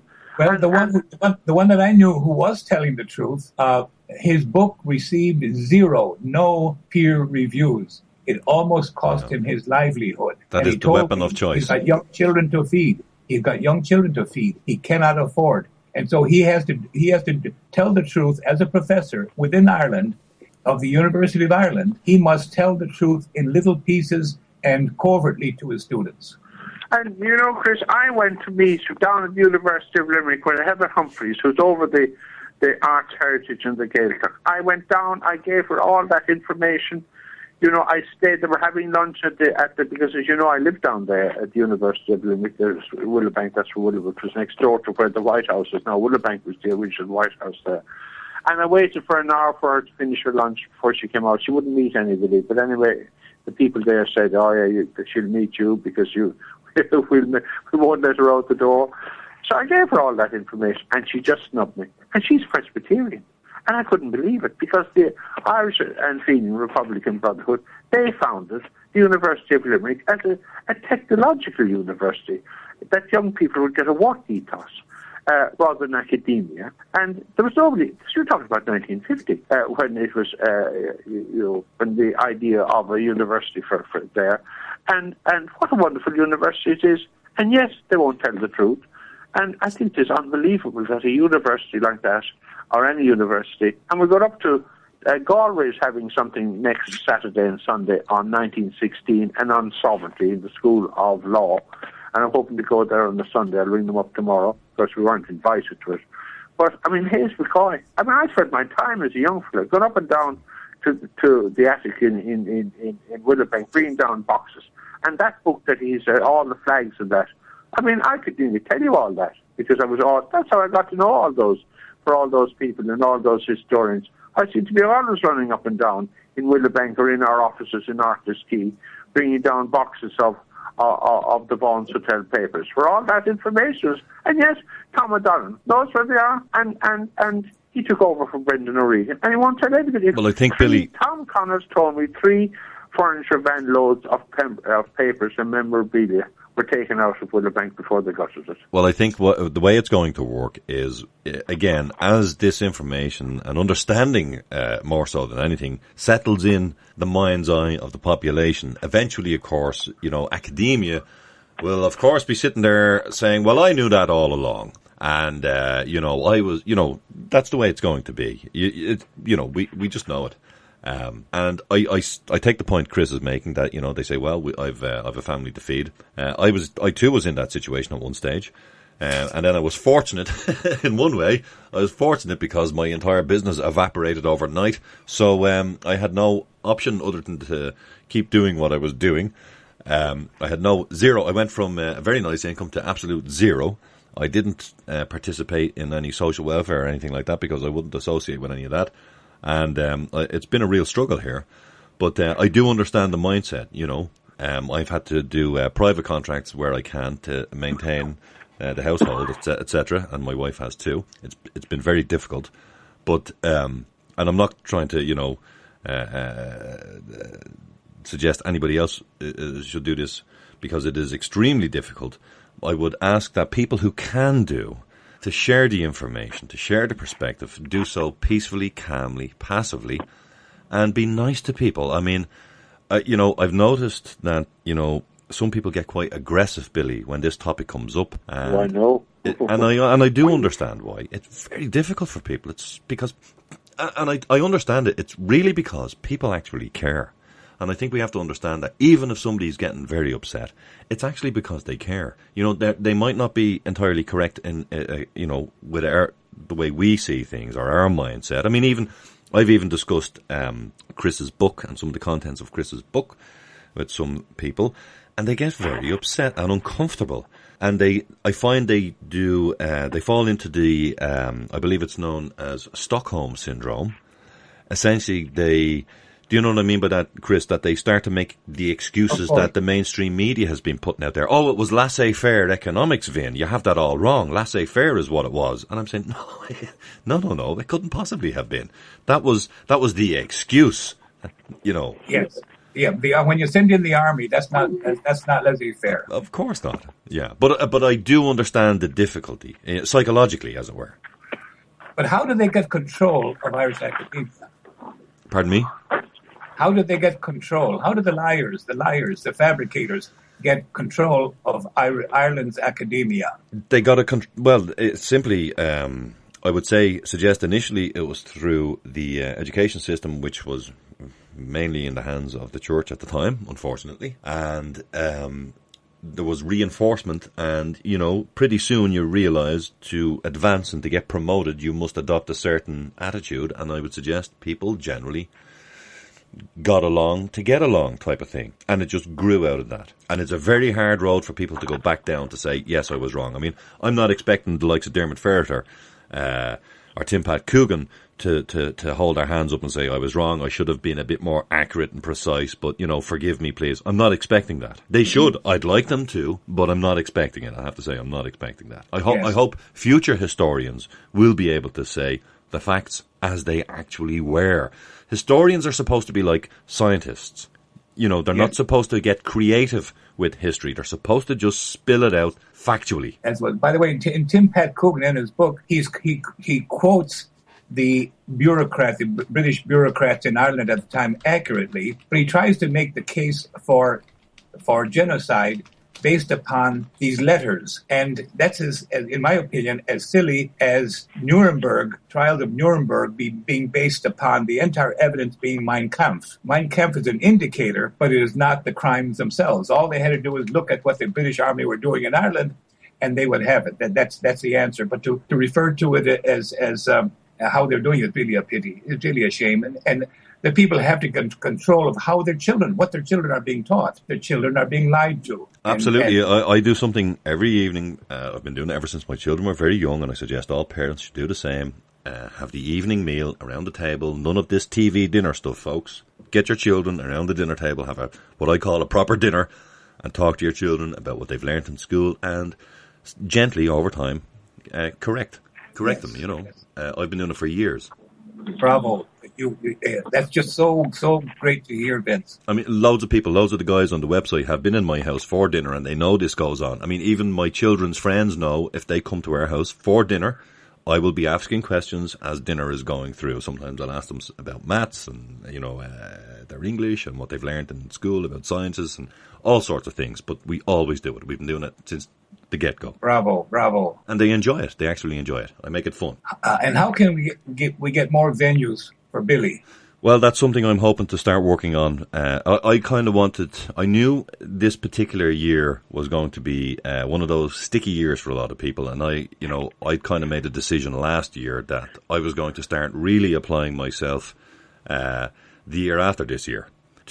Because in my mind, as I said, 2019 is the big year for me. So I'm going to start working night and day, essentially, at the end, you know, of all the ceremonies for this year. You know, I want everybody to get out of their system, whatever it is they have to get out of their system. And that's when I'm really going to start doing my thing.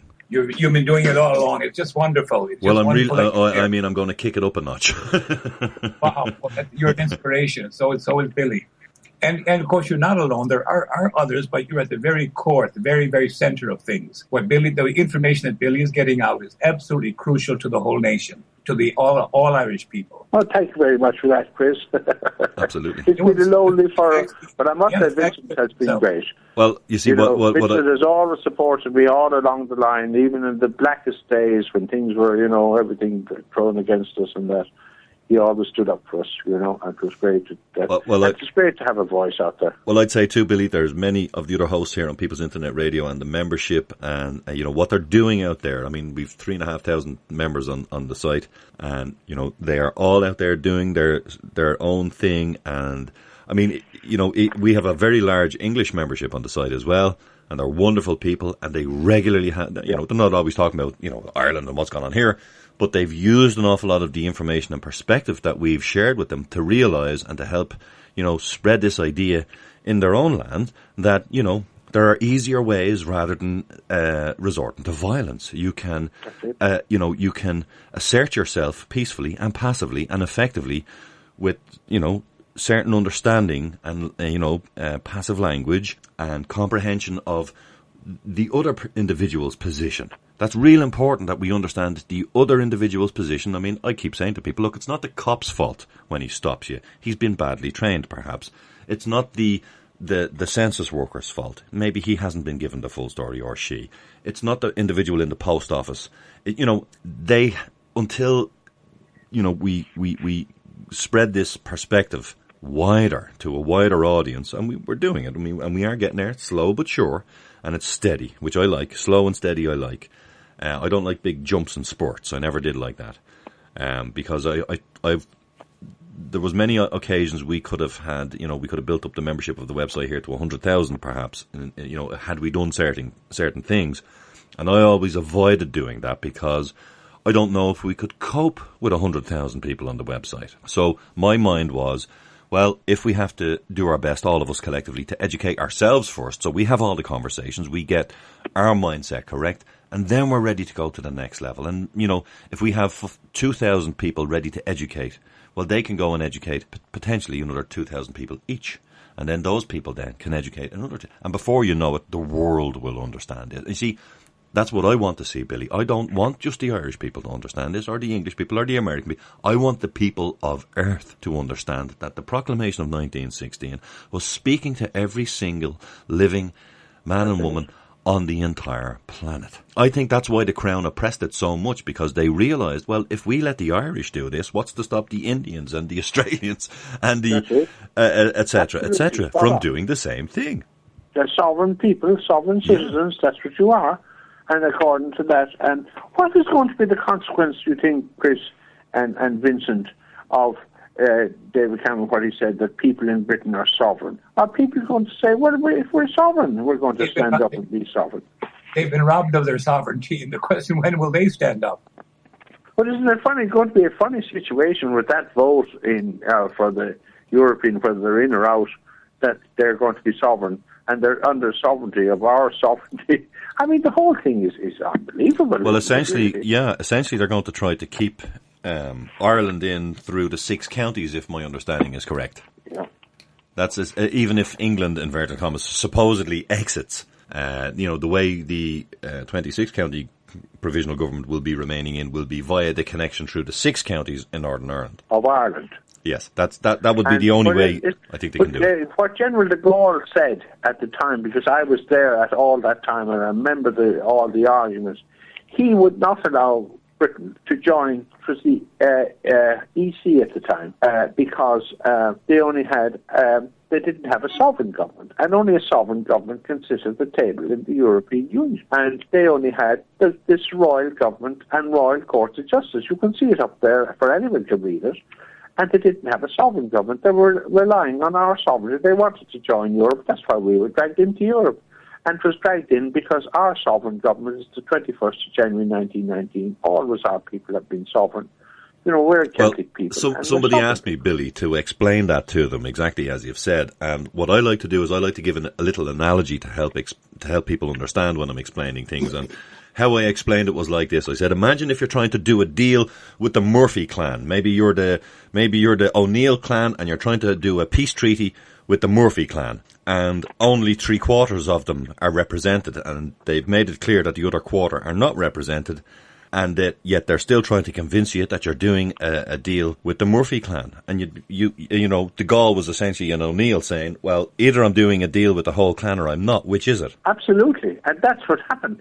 And the extraordinary thing is that in August 1919, King George V, he declared Dáil Éireann to be an illegal assembly. So this idea of a treaty, there was never a treaty signed in Ireland, nor could he sign a treaty. And also, his sovereignty comes from us. And how is he going to lose his own sovereignty? I mean, the whole thing needs to be, you need these people to come out and work out all that and say, look, King George V, he was wrong then. He saw that his sovereignty came from here. Well, the Crown... General de Gaulle saw them. My understanding, Billy, is that the Crown can do no wrong, if you will, in that regard. And all they have to do, essentially, is what they've always done, which is very simple. When you look at the way the structure of how they operate with the Master of the Rolls, etc., down through time, all they have to actually do is to recognise the sovereign government. And that's it, essentially. It's a job done. But yes. officially, once they recognise it, then that's it, job done. Yes, but the whole, what happens, the night of the Garter, somebody told me the night that the Duke of Edinburgh was on that. And he was asked, what do you think of the night of the Garter? He said, it's pure madness. But he said, the British people like it, so we do it. And that is absolutely the fact. The Crown of England it's unbelievable now what's going on. And that is going to have consequence here. If they pull out, we are lucky, as I said, that I've mentioned the 5 governments that we have in the Sovereign Republic of Ireland. That's the name of our state. That's what those volunteers did. And those 4 don't recognise it. But whether we stay in or whether we stay out, we have a sovereign government. But where is that going to leave Britain? Where is it going to leave the royal government and the royal courts of justice? This is the question that has to be answered. And America has to answer it as well, because America depends on Britain for their sovereignty. You'll hear about the American Constitution morning, noon and night, but every time I've ever asked an American where you get your sovereignty from, they look at you as if you have 2 heads. Well, I have heard actual audio recordings of judges in America telling the citizenry, the people, whoever were in front of them, not to mention that Constitution in their courtroom again, or they'd put them into contempt, as in the American Constitution. So clearly that's not operating over there, or at least it's not operating in a lot of the courtrooms over there. No, we've lost a huge amount of sovereignty in our time, but what we now have is a corporate takeover of the government by bribery, and the courts, perhaps by the same means. I'm not sure how they got the courts. Well, it's clearly deceptive, Chris. Would you accept that a courtroom environment in America, if you were like a true blue American, as they say, Joe Public Americana, going into a courtroom and you had a good working knowledge of the American Constitution and you go into a courtroom, wouldn't you be surprised for that judge to lean over from his glasses and say, don't mention that Constitution in here, I'll put you into contempt? it could very well happen. And there's a John Wilson who's trying to establish the same kind of sovereignty for himself in Australia. Oh, I know John Wilson. I've spoken to John Wilson about 6 years ago, actually. He's quite a man. He's still fighting the fight. He is. And he might lead the Australians into the light himself. Actually, I think it was 7 years ago. 7 years ago, in fact, it was. I think I was speaking to John. But right now, here in Chicago, I know some people who retired from the police, Chicago police, who side with their fellows, no matter if they're murderers.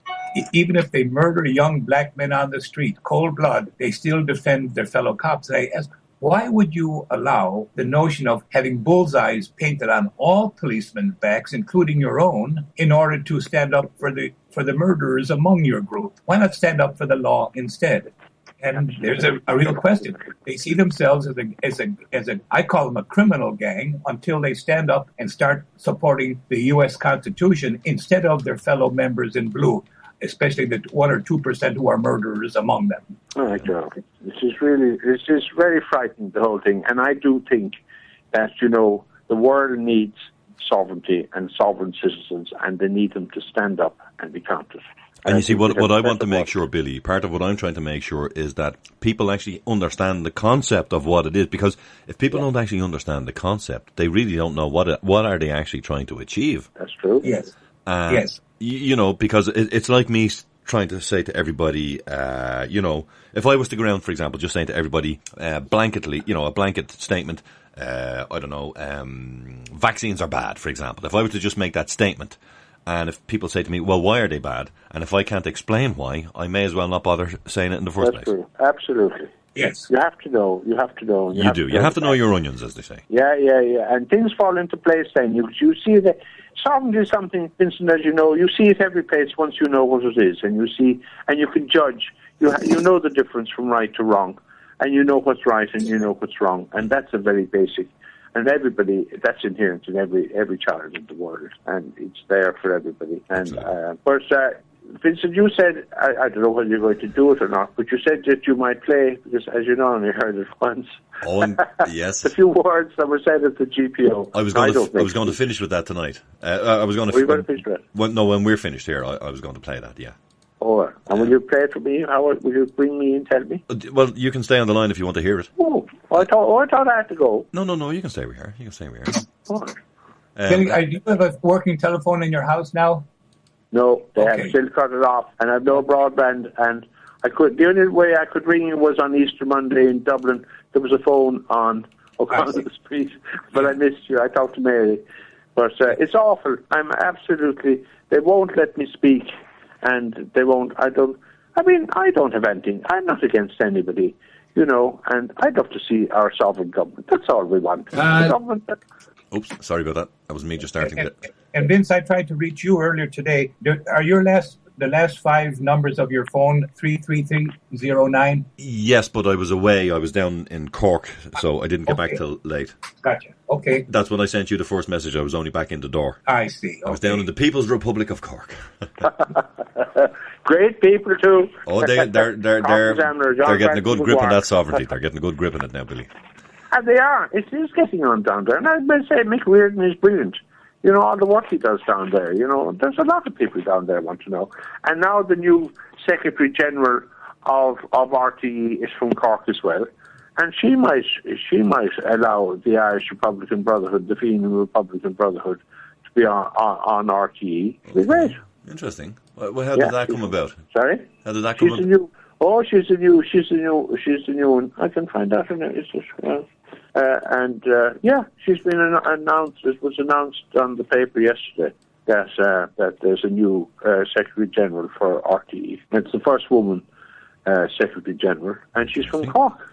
Well, we had a little conversation earlier today, Billy, and I suggested that potentially we're going to see the mainstream media now that they feel much of what the to-do, if you will, of 1916 is out of the way, that they were going to start focusing on the IRB and trying to give the IRB a bad name and try to twist history yet again.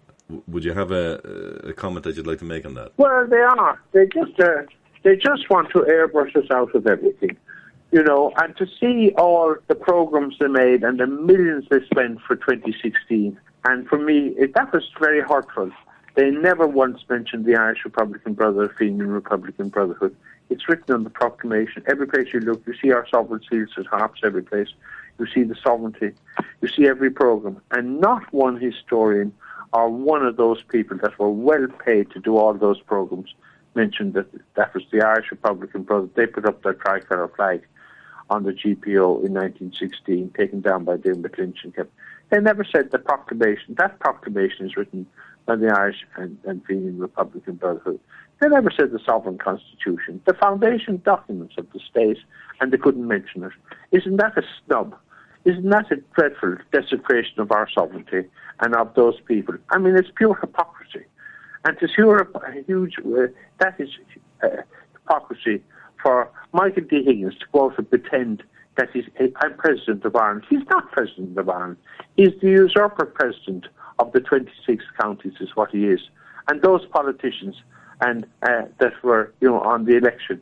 And RT kept on saying that those politicians were being elected to Dáil Éireann. They're never been elected. Dáil Éireann has never sat in Leinster House. That's right. I mean, he's the Royal Dáil and the Royal Oireachtas. He's used the term state visit once too often for my liking as well. Yes.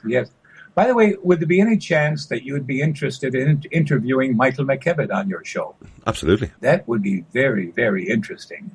I mean, I don't know if I'd have enough knowledge about that, the surrounding. Chris would have it. Chris would but do it. If you're prepared to join, absolutely. And I tell you, you'll get some program if you get yourself and Chris to do it. If you're prepared to do that, Chris, absolutely.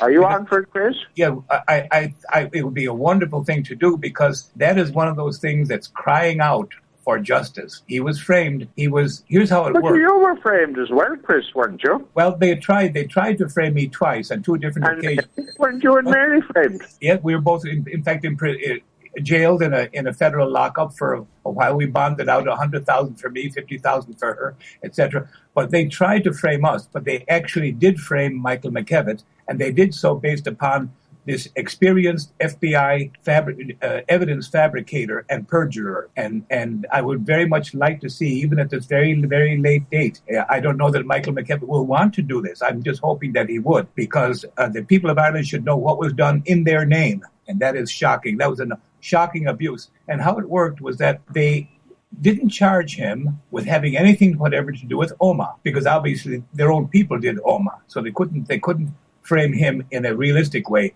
But they charged him and convicted him of membership. And then they got the news media to say, without having any proof whatever, the lie that the real IRA bombed Omagh. But the trial had nothing whatever to do with Omagh. So the people of Ireland and the world have been told that Michael McKevitt was framed for Omagh. It never happened. They didn't dare do it because they bombed Omagh themselves. Wow. Unbelievable, isn't it? It's shocking. It's actually shocking, Chris, to even think that could possibly be true. I mean, I know you're saying it's true, but I find it even shocking to find that, that could even remotely be true. Yeah, it's mind-boggling. It's one of those things that caused so much pain to my head some years ago when I had to confront the reality, and it was so different to my earlier view of the world. But there's no mistake about it. This FBI agent locked Mary and me up in the federal lockup in Chicago and tried to send us to prison for the rest of our lives based upon an audio tape that he himself had criminally fabricated. Had he been charged and convicted for his crimes, there would have been no Omagh, because within a year of his losing his case, it took 15 months of litigation for us to prove that his only evidence, the audio tape, was a criminal fabrication. Within a year, he was sent over to Ireland along with a lifelong criminal by the name of David Rupert, and they remained in Ireland from 1994 until August 15th, 1998, the evening of Omagh. That was mission accomplished. That's when they left Ireland. Well, I'm going to say this. One of my favourite educators in legal matters, believe it or not, is Judge Judy, who does, she's a famous, do you know Judge Judy, Chris? I see her. I must say, I don't happen to like her arbitrary ways. She's a bit too abrasive for my... She's extremely abrasive, but what I like about her, I'll tell you why I like her. One, she's really assisted me in my education in understanding contract law in particular. But she was over in Ireland, and she made a comment, which I think we should point out now. She was speaking to Nora Owen on TV3's Midweek program, and she said closed courtrooms protect two things: bad judges and bad lawyers. They also protect bad institutions that serve those courts, such as social services. She continued, they should be there as the norm. If you have specific exclusion, then you make it. And she was talking about TV cameras in courtrooms. She said every courtroom should have a TV camera in it. Yes. Should too. People should know and should see what's going on and have the right to. Sovereign citizens.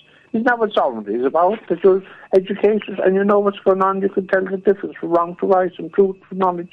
That's what it's about. Vince, I'll email you Michael McKevitt's home telephone number. And if he's game, I would love to be useful. I did my best. Mary and I found, for example, we paid thousands of dollars to get, for example, the true copies that could be used in a trial of David Rupert's 4 bankruptcies, all fraudulent. And somehow they would have won the case readily. Just his bankruptcies alone would have freed Michael McKevitt if it happened to be in the United States. But the Irish courts are evidently even more corrupt than the American ones. Well, again, and the point I'm making is that, I think Irish people, we had this idea that seemingly, the average Joe, that is, and Jane Doe on the street, somehow they have our best interest at heart, and therefore they have secret courts for a very good reason, that it's good that we shouldn't know. And I say, no, it's bad. We, the people, either we know what's going on and we know what's being done in our name, because even though they are a provisional government, the people are still voting for them, Billy, and they do have a form of a mandate in that regard, and they are still doing it in our name. Yes, well, evidence that they do not intend, that the people are mistaken, that the courts are corrupt, it's largely theater. Present and on the morning of before the trial would begin on Green Street, there'd be a line of limousines with sirens blaring and snipers on all of the surrounding rooftops. This is all theater, you see. Yeah. And because this is to try to make the point of terrorism. Now, we all know that terrorism is the word that the governments and news media give to those who defend against terrorism. They don't call the state terrorists, that they're often called the law, policemen. Sure. I mean, that's been the way for, way too long. And I think this is the important thing. We're trying to, I can't say we're trying to change that, because we're not physically trying to change that. What we're really trying to do here is make people aware so that they can adjust their mindset, not even change their mindset or alter it completely, just adjust it with some simple realizations. I mean, that's what Billy gave me in the first interview, Chris, was a collection of simple, effective realizations that I could not deny. I mean, that's why I had to sit down for those 15 minutes and hold my head in my hands and go, how can I deny those truths? To deny those truths, I would have had to, I don't know what I would have had to. I couldn't. I just simply could not deny them. Yes. It's and of course you're not alone. I happened to visit the home of the, what was he? He was the padre, the chaplain to the first Dáil Éireann, Father Micheál O'Flanagan. Okay. Was born in a bog outside Castlereagh in a little thatched house way back around 1890 or so. And he was the one who led the Roscommon election of 1918 during the time of the snowdrifts and everything. But anyways, there's so many Irish heroes, and I include you and Billy among them. But Father Micheál O'Flanagan, not the O'Flanagan of Boystown, another man from not very far from him, Ballymoe, County Galway. But that Father Micheál O'Flanagan gave his life. And by the way, his superiors within the church silenced him, they gagged him, and they moved him into God-forsaken places as remote as could be from anywhere else. And they silenced him repeatedly. So for some reason, power tends to be corrupt. And, well, Lord Acton, of course, said it. And absolute power is absolutely corrupt.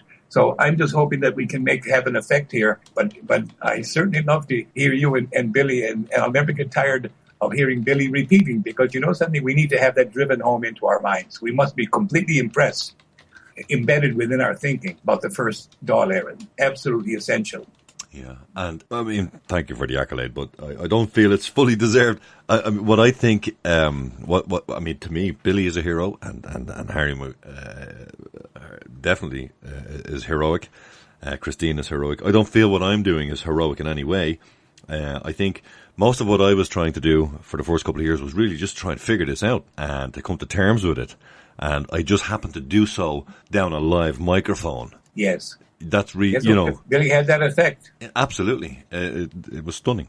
It was stunning. And, I've had such wonderful people help me in my journey. The wonderful Mr. T, of course, Harry, as I said, and Billy, and so many others. And as I said, I threw myself into reading legal texts and trying to figure out international law and sovereignty.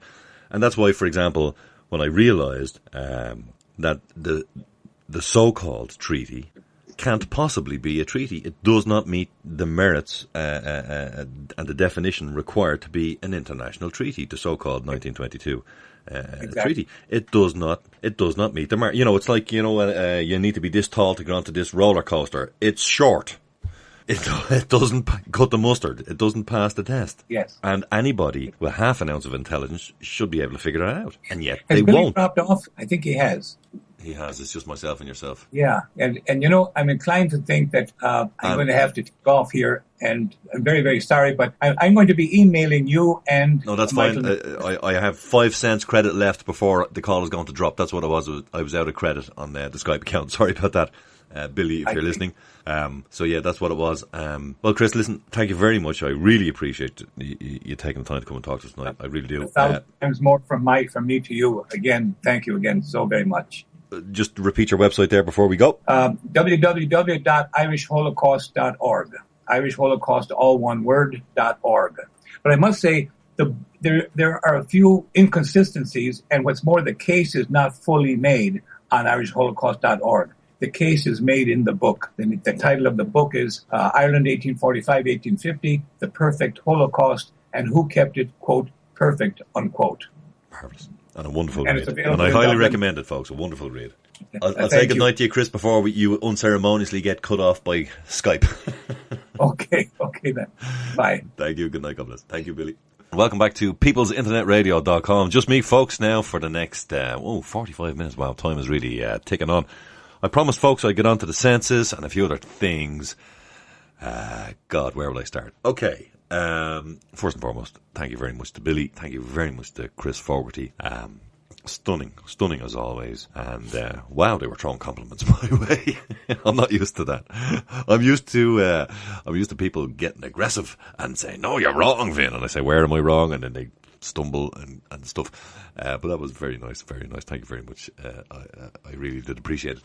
But yeah, so it's just me now, folks. If you want to call in, of course, feel free. The number is always Vincent Temp 1, VINCENT TEMP, and digit 1 over Skype. If you want to call in by phone, it's Irish number, so the international dialing code is 00353, and for Dublin you dial 1, and then it's 443309, 443309. If you feel like it, that's fine. If you want to throw something my way, something that's been on your mind, by all means.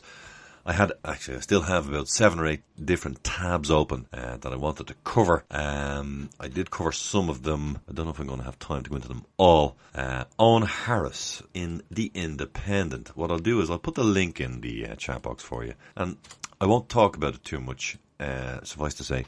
I'll give it a quick glossing over, as they say, because time is pressing. But do have a read of this, and also, when you're done, look him up. Look up Owen Harris on Wikipedia. Read the article again, and I think you'll see why I sent it to you. Just, it's at odds with itself almost, and he's apparently at odds with himself. I find it strange. But census. Senseless. That's what I said I was going to talk about tonight. Is it the senseless or the census? Well, I don't object to even the provisional government in a 26-county knowing certain things to plan for schools and roads and housing and shopping centres and all that jazz. I really don't. However, they could pretty much establish via a census who's who and what's what without my cooperation, interaction, call it what you will. They already have enough information about almost every single one of us that they...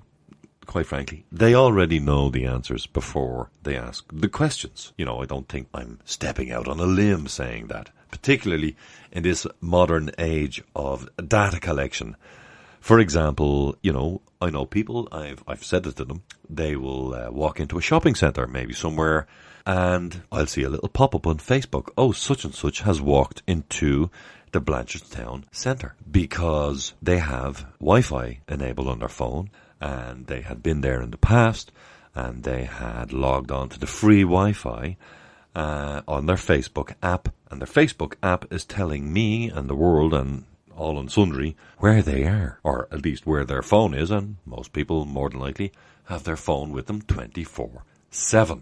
But, and from that, I hate to say it, but most people, all of their children have mobile phones. How many, parents have, I think and I'm probably going to show my age here, but from the age of 12, at least, most people I know, their children from the age of 12 all have mobile telephones, folks. And they are data mining tools, along with being, the fact that they're communication devices is secondary. It is absolutely secondary. We find them useful for communicating with each other, of course, but essentially they are, it's a data mining tool in your pocket, and you are carrying it everywhere. They have GPS locators, you name it, it's all in there. They can tune in and hear every word you're saying on that, probably even if you take the battery out. Who knows? And even if they're not tuning in directly to you, of course, they could probably tune into everybody they reckon is around you. I mean, if they, built up a profile about you, if they wanted to follow you or watch you from a distance electronically via the cloud, all they have to do, they don't even have to bug your phone, folks. All they have to do is listen into the telephones of everybody around you, all the people your family and friends, and they will be able to establish where and when and what and whom you're doing, saying, going, etc. So this idea that they need, inverted commas, this census information, I find that to be senseless, because they can already figure all this out. They already know. The questions they're asking, of course, in the census are quite, let's just say most people find them, maybe not most people, but a lot of people have said to me that they find them quite invasive. They feel, that's quite invasive. They're really approaching the edge, as it were, of privacy, or maybe even, taking a giant leap above and beyond. Now, there are many ways of dealing with the census form. And I hope I'm not speaking out of turn here. I do recall the wonderful Mr. T saying in the past, hey, you can, you can take the thing in if you feel the need, and, put a line through some of those boxes if you feel that way, just a straight line, through the box, or through all of the boxes if you feel, and not sign it, but rather in all caps put what they would recognize, if you will, as the name. So, for example, you could put, if you were commonly known as Delamitri, for example, stick in Delamitri in all caps and send it back to them. And seemingly they won't have a problem with that, because apparently that's some form, I suppose, of compliance. Now, as I said, things have been changed this year. They're upping their game, as it were, by insisting on an interview beforehand. Before they'll hand over the document, they want to have some type of interaction. They're seeking testimony from you. And as I said, I've been told quietly that, if somebody is a little awkward, that the next visit is definitely being audio recorded as well. Seemingly, the reason for that is that, if you're being awkward, that these census workers, they get X amount, let's say they get, I don't know, whatever it is, maybe it's 500 quid a week, for example, 500 euros per week, and they are allotted X amount of houses to call to or whatever. But if they come across an awkward one, inverted commas, that is not willing to participate or, divulge, they don't get their bonus. And their bonus, I've heard, could be wrong, but I've heard it's in around the 1400 region. So I think that would give an incentive, shall we say, to the census worker, to really feel hard done by, and to maybe apply a bit of pressure, or rather as much pressure as he or she felt they could apply in such circumstance. So, Is it a good thing? Is it a bad thing? Hard to say. I will say this. I don't feel an obligation in that regard. Personally, I'm not advocating that you should or should not feel similar obligation or lack thereof. What I'm saying is I'm just allowing you, as it were, inside my head for the moment.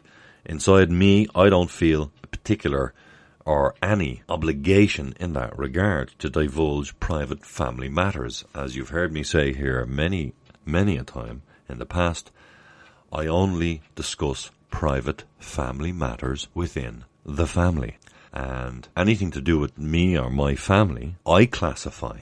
See, I am the one who classifies. You are the one who classifies what is private and what is not for you. I definitely decide what is or what is not private to me. So even, as I said, the 1937 Constitution, it's there. It's, how you want to deal with it, I suppose, is your own business. But you can read a fantastic book, the direct literal translation, and you will really get an understanding. If you're English, I have found Outlines of Constitutional Law by Chalmers and Esquith. Fascinating read, shall we say. And I think you'll find the clues and you'll have the ability to join those dots. They're not actually enforcing or forcing this on you. It is voluntary. It is definitely voluntary. Everything they do or say is voluntary. The problem is, of course, is people don't seem to really have a good grasp on what or when or where or how they are voluntarily giving over or giving from themselves to this, surrendering and therefore volunteering to the system, as it were. So, for example, let me just run a little a what-if past you. If somebody raps on the door and you open up, before you've said a word, just opening the door, that guy or gal, they automatically assume you are willing, potentially, to participate in whatever it is they're offering, even if he's a brush salesman, a census worker, a window cleaner, or a member of an Garda Síochána. You've opened up. He rapped, tap, tap on the door, and you opened up. Automatically, he's going to assume, hey, well, apparently, whomever just opened up here, whoever stuck their head out of the tortoise shell, as it were, is willing to interact with me. That's number one. Now, if you're willing to interact, well, they're going to go, okay, well, good afternoon, good evening, sir, madam, etc. I'm yada yada. He's going to give out his ID. Well, he's going to, hold up the little thing in his hand and try to convince you that he is something other than just a man or a woman, he or she. And he's going to, understandably, operate the program. He's just going to hit enter on the mental computer, and he's going to run the I'm a census worker program. And he's going to start asking the questions, whatever they may be. Is it their fault? Perhaps not. Perhaps. Is it evil? I don't think so. I'd rather it wasn't that way, but seemingly that's the way people do it. They feel that it's a good thing, I suppose. They've accepted and adopted these ideas down through the years, and unfortunately, I suppose, they don't see that there's an option because they've been told, you see, that there is no option. They've been told this is not a voluntary act. What's the word they tell? Oh, they say you're seeking their cooperation. Now, you're seeking their cooperation, the individuals, that they're looking for the census information from. But there are consequences and repercussions, potentially, if they don't comply. They, of course, take this to mean that they can be, a little bit, shall we say, insistent. They can be insistent. And they can be, quite frankly, they can be rude. Many people say, they're quite rude. Some people have said they found it threatening. They don't see that they're being threatening. They've been told, listen, you're a census worker. You're operating under XYZ authority. Take no shit. That's essentially what they're told. You don't listen to any waffle or sovereignty or freeman on the land or somebody who says, I'm not part of your government. Or, don't listen to any of it. Disregard and ignore. That's what they're told, essentially. Disregard and ignore, and you keep pushing on. Don't forget your little bonuses, depending on it. 1,400 euros, or whatever it is. That's a nice little bonus. And many of them have already begun to spend that, you see. They've already budgeted into their life. Oh, well, that's that new widescreen TV the missus was admiring. And if I get that for her, she's going to be happy, and therefore I'm going to be happy, and everybody will be happy, right? That's what's going on in their head. So if you don't want to deal with this, I'm not here to tell you how to not deal with it, because I can't, because you have to make your own decisions. I expect you to make your own decisions. I can't tell you what to do. I wouldn't want to tell you what to do. If you want me to tell you what to do, you're in trouble, because that's really what People's Internet Radio is all about, folks. We realize and understand that everybody is an individual that makes up their own mind. So you have to make that determination, not me. No one in the chat box can make that determination for you. No member of the site, nobody on the planet can. It's your determination. Now, if you lead them to believe at some level you're willing to get involved, and you go that one step too far, shall we say, you grant some form of subject matter jurisdiction. You know, you tell them something, you give them that phone number to generate that unique code before they hand over the document or whatever it is they want. Maybe they'll use your car registration or your house number or whatever they're using. If you give that to them, you have given to them, and they will accept and they will use it. And understandably so. They're not wrong to use that, folks, if you gave it to them. How could they be? Because you gave it to them. You gave over your time, your effort, your energy. You expressed yourself to them. When you express, what happens when we express ourselves is the water of life. Okay, salt water. Saline solution is the water of life, folks. Not fresh water. Saline solution.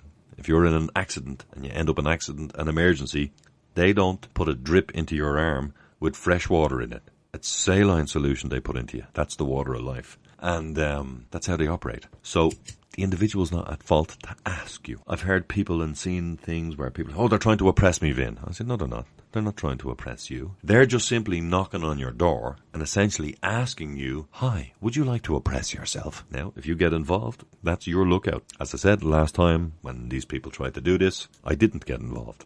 And eventually, the boys in the blue suits came a knocking. It was very unpleasant. I'd rather they didn't come knocking. I'd rather they didn't do what they did, but they did. And I relied upon the perspective and information and my own understanding from Mr. T and his wonderful education and helpful dialogue to form my own opinion on how I should deal with matters in my life. You see, I won't even say to you that I did what Mr. T said, because I didn't. He did say things to me. I took them on board. But I made the decision. Pardon me. I made the decision. It was me. And it had to be me. Because had it gone wrong, I don't have the right to blame Mr. T, say, had it gone wrong for me. Because I would have said something wrong or stupid is probably a better word. Had it gone wrong for me, it was because it would have been my fault. It would never be Mr. T's fault. It couldn't possibly be. That's why if you hear me say something here, or anybody else on radio, and you try to use that, and if you mess up, maybe you don't even understand you've messed up, but you still may have messed up, you cannot blame us, or me, or anybody here, because you made the decision. And we make it absolutely clear to everybody who tunes in. What you hear on here, on People's Internet Radio, is our perspective, our opinion. Or we'll say, well, I read in the book XYZ, and here's what book it was, and here's what page it was, and paragraph and line. In other words, well, apparently this is what the system is telling you about this matter, and here's what my perspective on it is, or is not. I'm not trying to tell you what to do. I'm trying to get you, I suppose, to expand your mindset because that's what I did. I had a smaller intellectual box, as it were, and I had to push those walls out. I mean, you hear people say, think outside the box. I never really liked that term. I just call it thinking. Just think. Think about things. You know, when Billy Mcguire was on, Chris Fogarty, and all the guests and all the people we've had on the radio down through the years. I like to think about what they've said. I can learn things from people even that I don't even like. I may not even like them, but I will really appreciate what they've said sometimes. Because what they've said may or may not be correct. But if I feel it's correct, and even, as I said, whether I like the individual or not, that's irrelevant. If I feel that was correct and intellectually sound and logical and reasonable and, worthy of spreading, then I will spread it. That's my decision. And it's the same for this type of stuff. I mean, that little line, folks, I only discuss private family matters within the family. You would be astounded if you knew all the different people who've called me afterwards, who have used that line and no other line to amazing effect. Yes, Vincent. There you go. Can you hear me now, Billy? Yes. Excellent. Okay, I'll play that audio now, folks, and then at the end I'll come back on. Here we go. Let me know if you can hear this okay, Billy. And citizens, today is our 100th anniversary of the Irish Republican Brotherhoods and Fenian Republican Brotherhoods rising. And I know that the Irish Republican, but we're airbrushed out of history by the provisional government, and I think it's a very sad state for those volunteers who went out today and gave their lives for you, that you would have a better life. And I think, we will achieve it eventually. They achieved the sovereign government. The name of the state that they achieved is the Sovereign Republic of Eire. And it is sad to think that in the Sovereign Republic of Eire today, we have 5 governments. We have the British government in Northern Ireland. We have the 6-county government in Stormont. We have the provisional government in Leinster House, imposed by King George V on the 6th of December 1921 as a British apartheid system for the 26 and 6 counties of Ireland as an Orange-Free state and a provisional government. That's what we have today in Leinster House. It's known as the Royal Dáil and the Royal Oireachtas. They don't recognise we have the sovereign government. And then we have the European government. And then we have the sovereign government by the will of all the people in the 1918 32-county election from GHQ Vaughan Hotel, which is up there in Parnell Square. And I must congratulate Barton Darcy on his exhibition at the Rotunda, that he opened up all those tunnels to Vaughan's Hotel. That's how they escaped.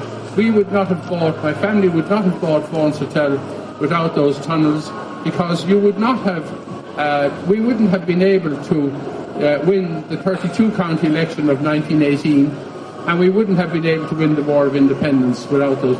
The total, the printing press, they were all printed there, and that's how that Michael Collins and the 12 Apostles and all, Harry Boland and all those people who were going up and down to Vaughan's Hotel.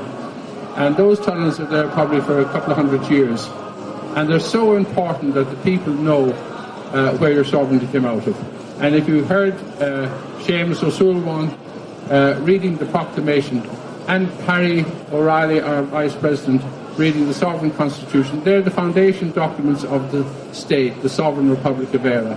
And they found it by the will of all the people in the 1918 32-county election, the sovereign government of Dáil Éireann, which was in the Mansion House. Dáil Éireann has never sat in Leinster House.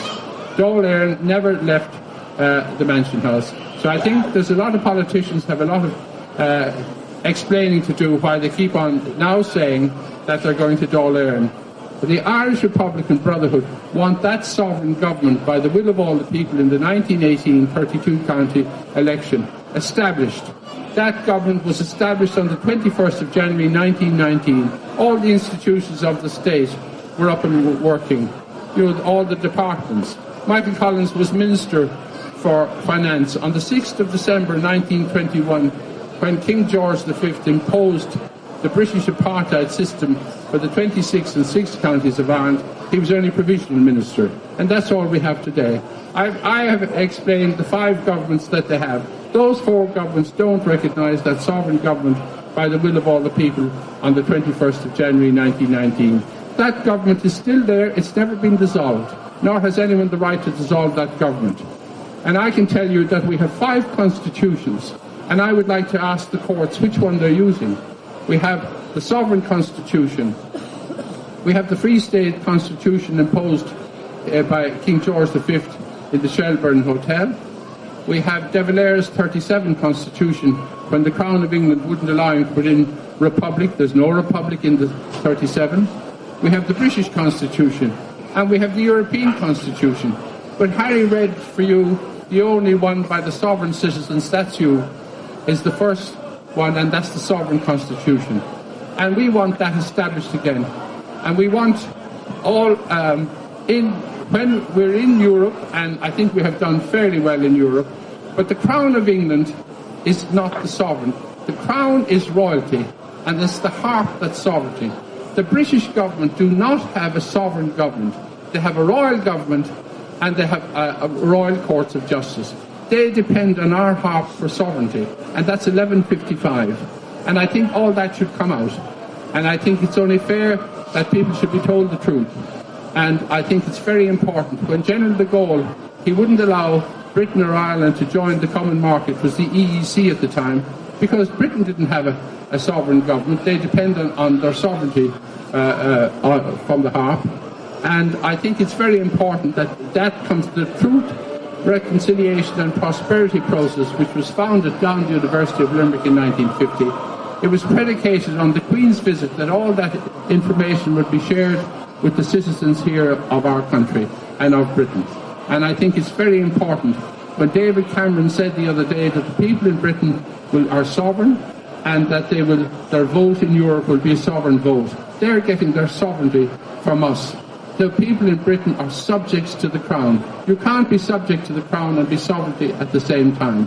And I think it should be explained from all politicians, and you should be told the truth of what happened to those people here in 1916 and what they gave their lives for. That you would be the first four strings of the harp. You see it there over the door. Is earth, air, fire and water, man's intellect and reason and his five senses. And you have a right, every citizen, ours harp, I said, was the covenant between God and man with all the information knowledge for his planet Earth and our civilization. And the first four strings are earth, air, fire and water, referred to in the Constitution. And you have a sovereign right to those. You have a sovereign right to the assets of the state, to education, hospital care, and a happy life. And with five governments that I read out, we should be the best governed state in the world. And instead of that, with five governments, we're the worst governed state in the world. And it's time you stood up to the politicians and made sure that you are told the truth. You vote for them, and you should be given those rights. All the assets should be there for you and your children.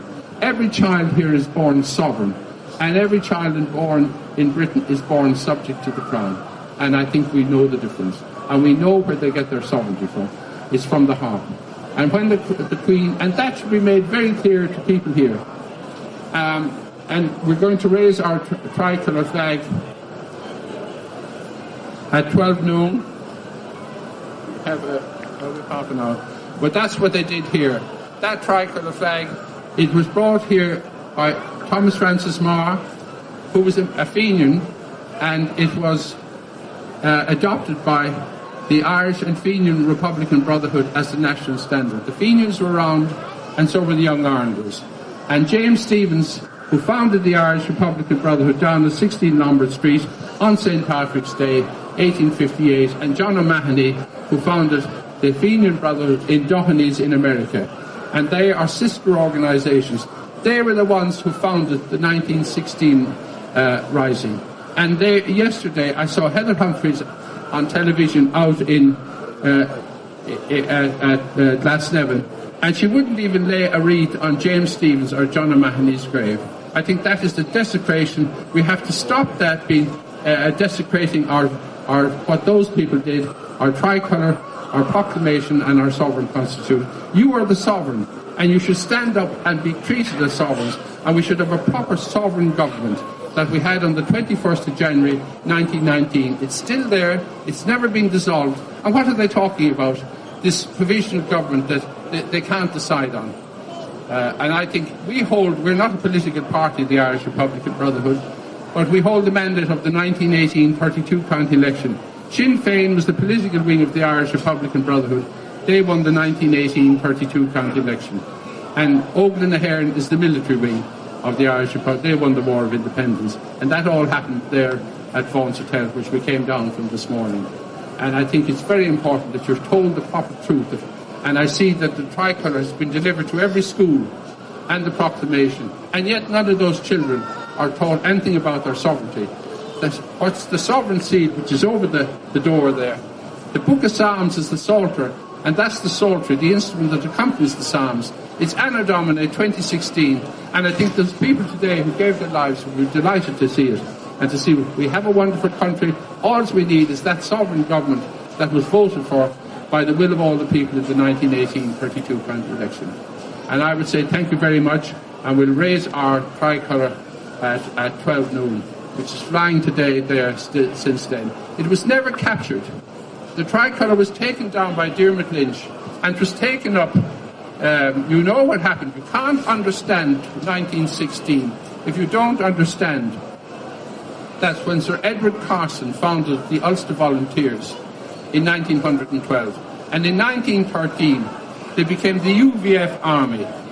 And what happened was that they bought the top-class German guns and they became the UVF Army. And Guinness's Lord Rothschild and Rudyard Kipling paid. Guinness's gave 100,000, Lord Rothschild gave 100,000, and Rudyard Kipling gave 50,000 to buy those guns. And the Crown of England did not object to that. And yet, when Sir Roger Casement bought the guns here, he was executed, he was hanged for doing the very same thing that Guinness's and Lord Rothschild and Rudyard Kipling did. You know, there's a big discrepancy of how we're treated. And the British government, in 1913, the intelligence officers of the Irish Republican Brotherhood reported to the Supreme Council of what happened. And they founded the Irish Volunteers and the Irish Citizens Army as a defence force. We don't have an army, we have a defence force. And we have them. And in 1914, the UVF Army declared war on Britain and Ireland if Home Rule was imposed by the British government. And I think it's very important that you understand that. We do not go to war with anybody.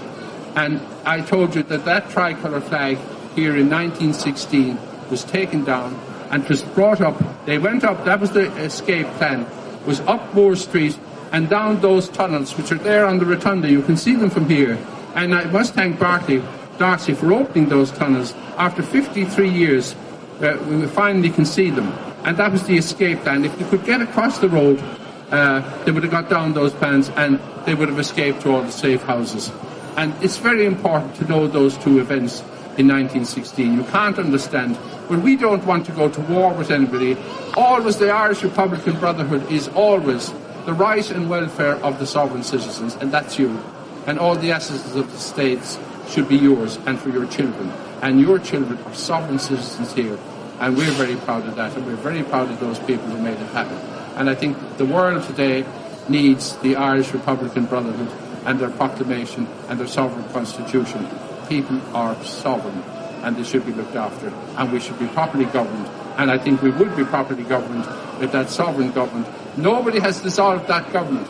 And let anybody stand up and tell me that that government, by the will of all the people in the 1918 32 county election, we go to the Mansion House every year on the 21st of January and we hold that and we turn the sovereign seals for that.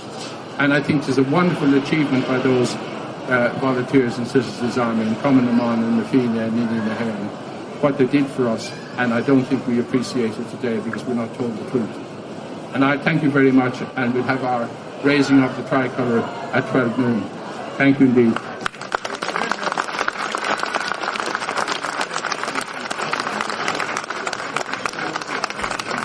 Wow, well done, Billy. You were thank you very extraordinarily much. concise. I was delighted to hear it, and I had only heard it a very sort of John played it for me, but it was a bit scratchy. But that to me was everything that and that was that was totally off the cuff. Oh yeah, I didn't write out anything. See, and I didn't know. You don't know when you're saying these things. You can easily make mistakes and things. Oh, I know. Anyway, and people love to pounce on those mistakes if they hear them. Which we all make mistakes. But anyway, that's pretty accurate, and that's what I wanted to say. And thank God I have lived to see that the provisional government and the Crown of England didn't wipe us out. We're still there, regardless of what. And that lady is Dee Forbes. She's the Secretary General, the new Secretary General of RTE, and she's from Cork. Oh, okay. And she was with, I'll tell you here, but I'm looking at it here. It was on the paper yesterday. She was the head of Discovery Channel in Europe. That's where she was, and now she's coming. But she comes to Cork apparently every Friday. She comes home. So they might. I mean, it's awful to think that, the hypocrisy and the lies and the deception, Vincent, so we're not a political party or anything, and we've nothing. We only try and keep the thing alive.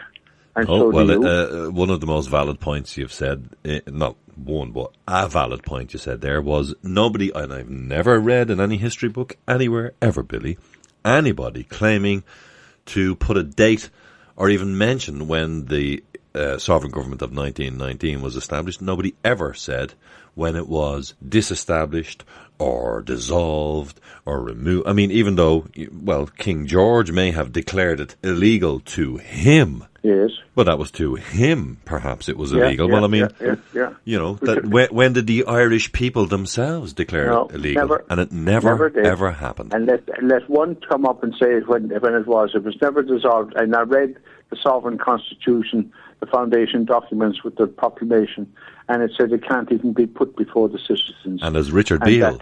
Richard Beale gave a fantastic, was it last year, or the year before maybe, on the step of the mansion. Yeah. Richard is great, and I hope he's keeping well. Yeah, but he was very precise. There on Monday, and it was terrific. But, I mean, I must thank you, Vincent, and all our volunteers. You know, we don't have anything. We just go out, we volunteer those, and we give it, you know, and the wonderful work that Harry and Christina and John and Nick and you know Robert and yes, I see Robert's in the all those Robert's in the chat box there. Ryan, all those people, and they all and Paul Barnes is you know they all give their time for that, just to try and get that information out to our people, and it's so important that what we have. And the reason, Billy, that what I like to remind people is that the reason everybody is doing this is because we care. That's it. We actually care, folks. I mean, this is, you know, I suppose I'll put it out there as a question. Is this not important, folks? It is everything, Vincent. It really is. They're sovereign and should take their sovereign. And look, I told, you know, what we have is wonderful. All we want is that sovereign government. And what are all those politicians going on, lying and acting the fool up there in the Royal Dawn? And maybe it's time to explain to people that the difference between a sovereign government and an imposed government is simply this. I mean, I've been asked to, you know, by some people, but can you put it in a nutshell for me? And I say, certainly. A sovereign government cannot oppress you. That's the difference. No oppression. You're the sovereign. Absolutely. And people should know, as you say, Vincent, people should know what sovereignty is. And it's not abusing anything. And it's all about life, and it's all about living. It's all about the welfare of our citizens. We should be able to walk down O'Connell Street, you know, every sovereign citizen, not be hassled or, you know, and safe and looking forward to that. As it was when I was a child. That's the way it was. I mean, you wouldn't lock your car, you wouldn't lock your house, you wouldn't, people. And the old Mehel system was working, everybody helping each other. And well, the Mehels are alive and well, Billy. We've some of the guys on site are still operating Mehels to this day. Yeah, you do. But and they're not going everybody very well. does, and that's unfortunate. Well, we'd like to see more of them happen. happen. Thank you very much for having me on your programme. It was great to hear Chris and Mary on there, you know. Absolutely. And thank everybody, you know, and it's our 100th anniversary, and I'm so happy that I saw it. I'm pushing on, as you know. But anyway, you're there to keep it I think you're healthier than me, Billy. Thank you very much, Vincent. Good night, God bless. Cheerio. Thanks, Billy. And that's it from me too, folks. It's 3 minutes to midnight, so it's time for me to knock off. And welcome back, Super Big Bad Man for Cancel the Cabal. You've been listening to peoplesinternetradio.com. What will I finish with?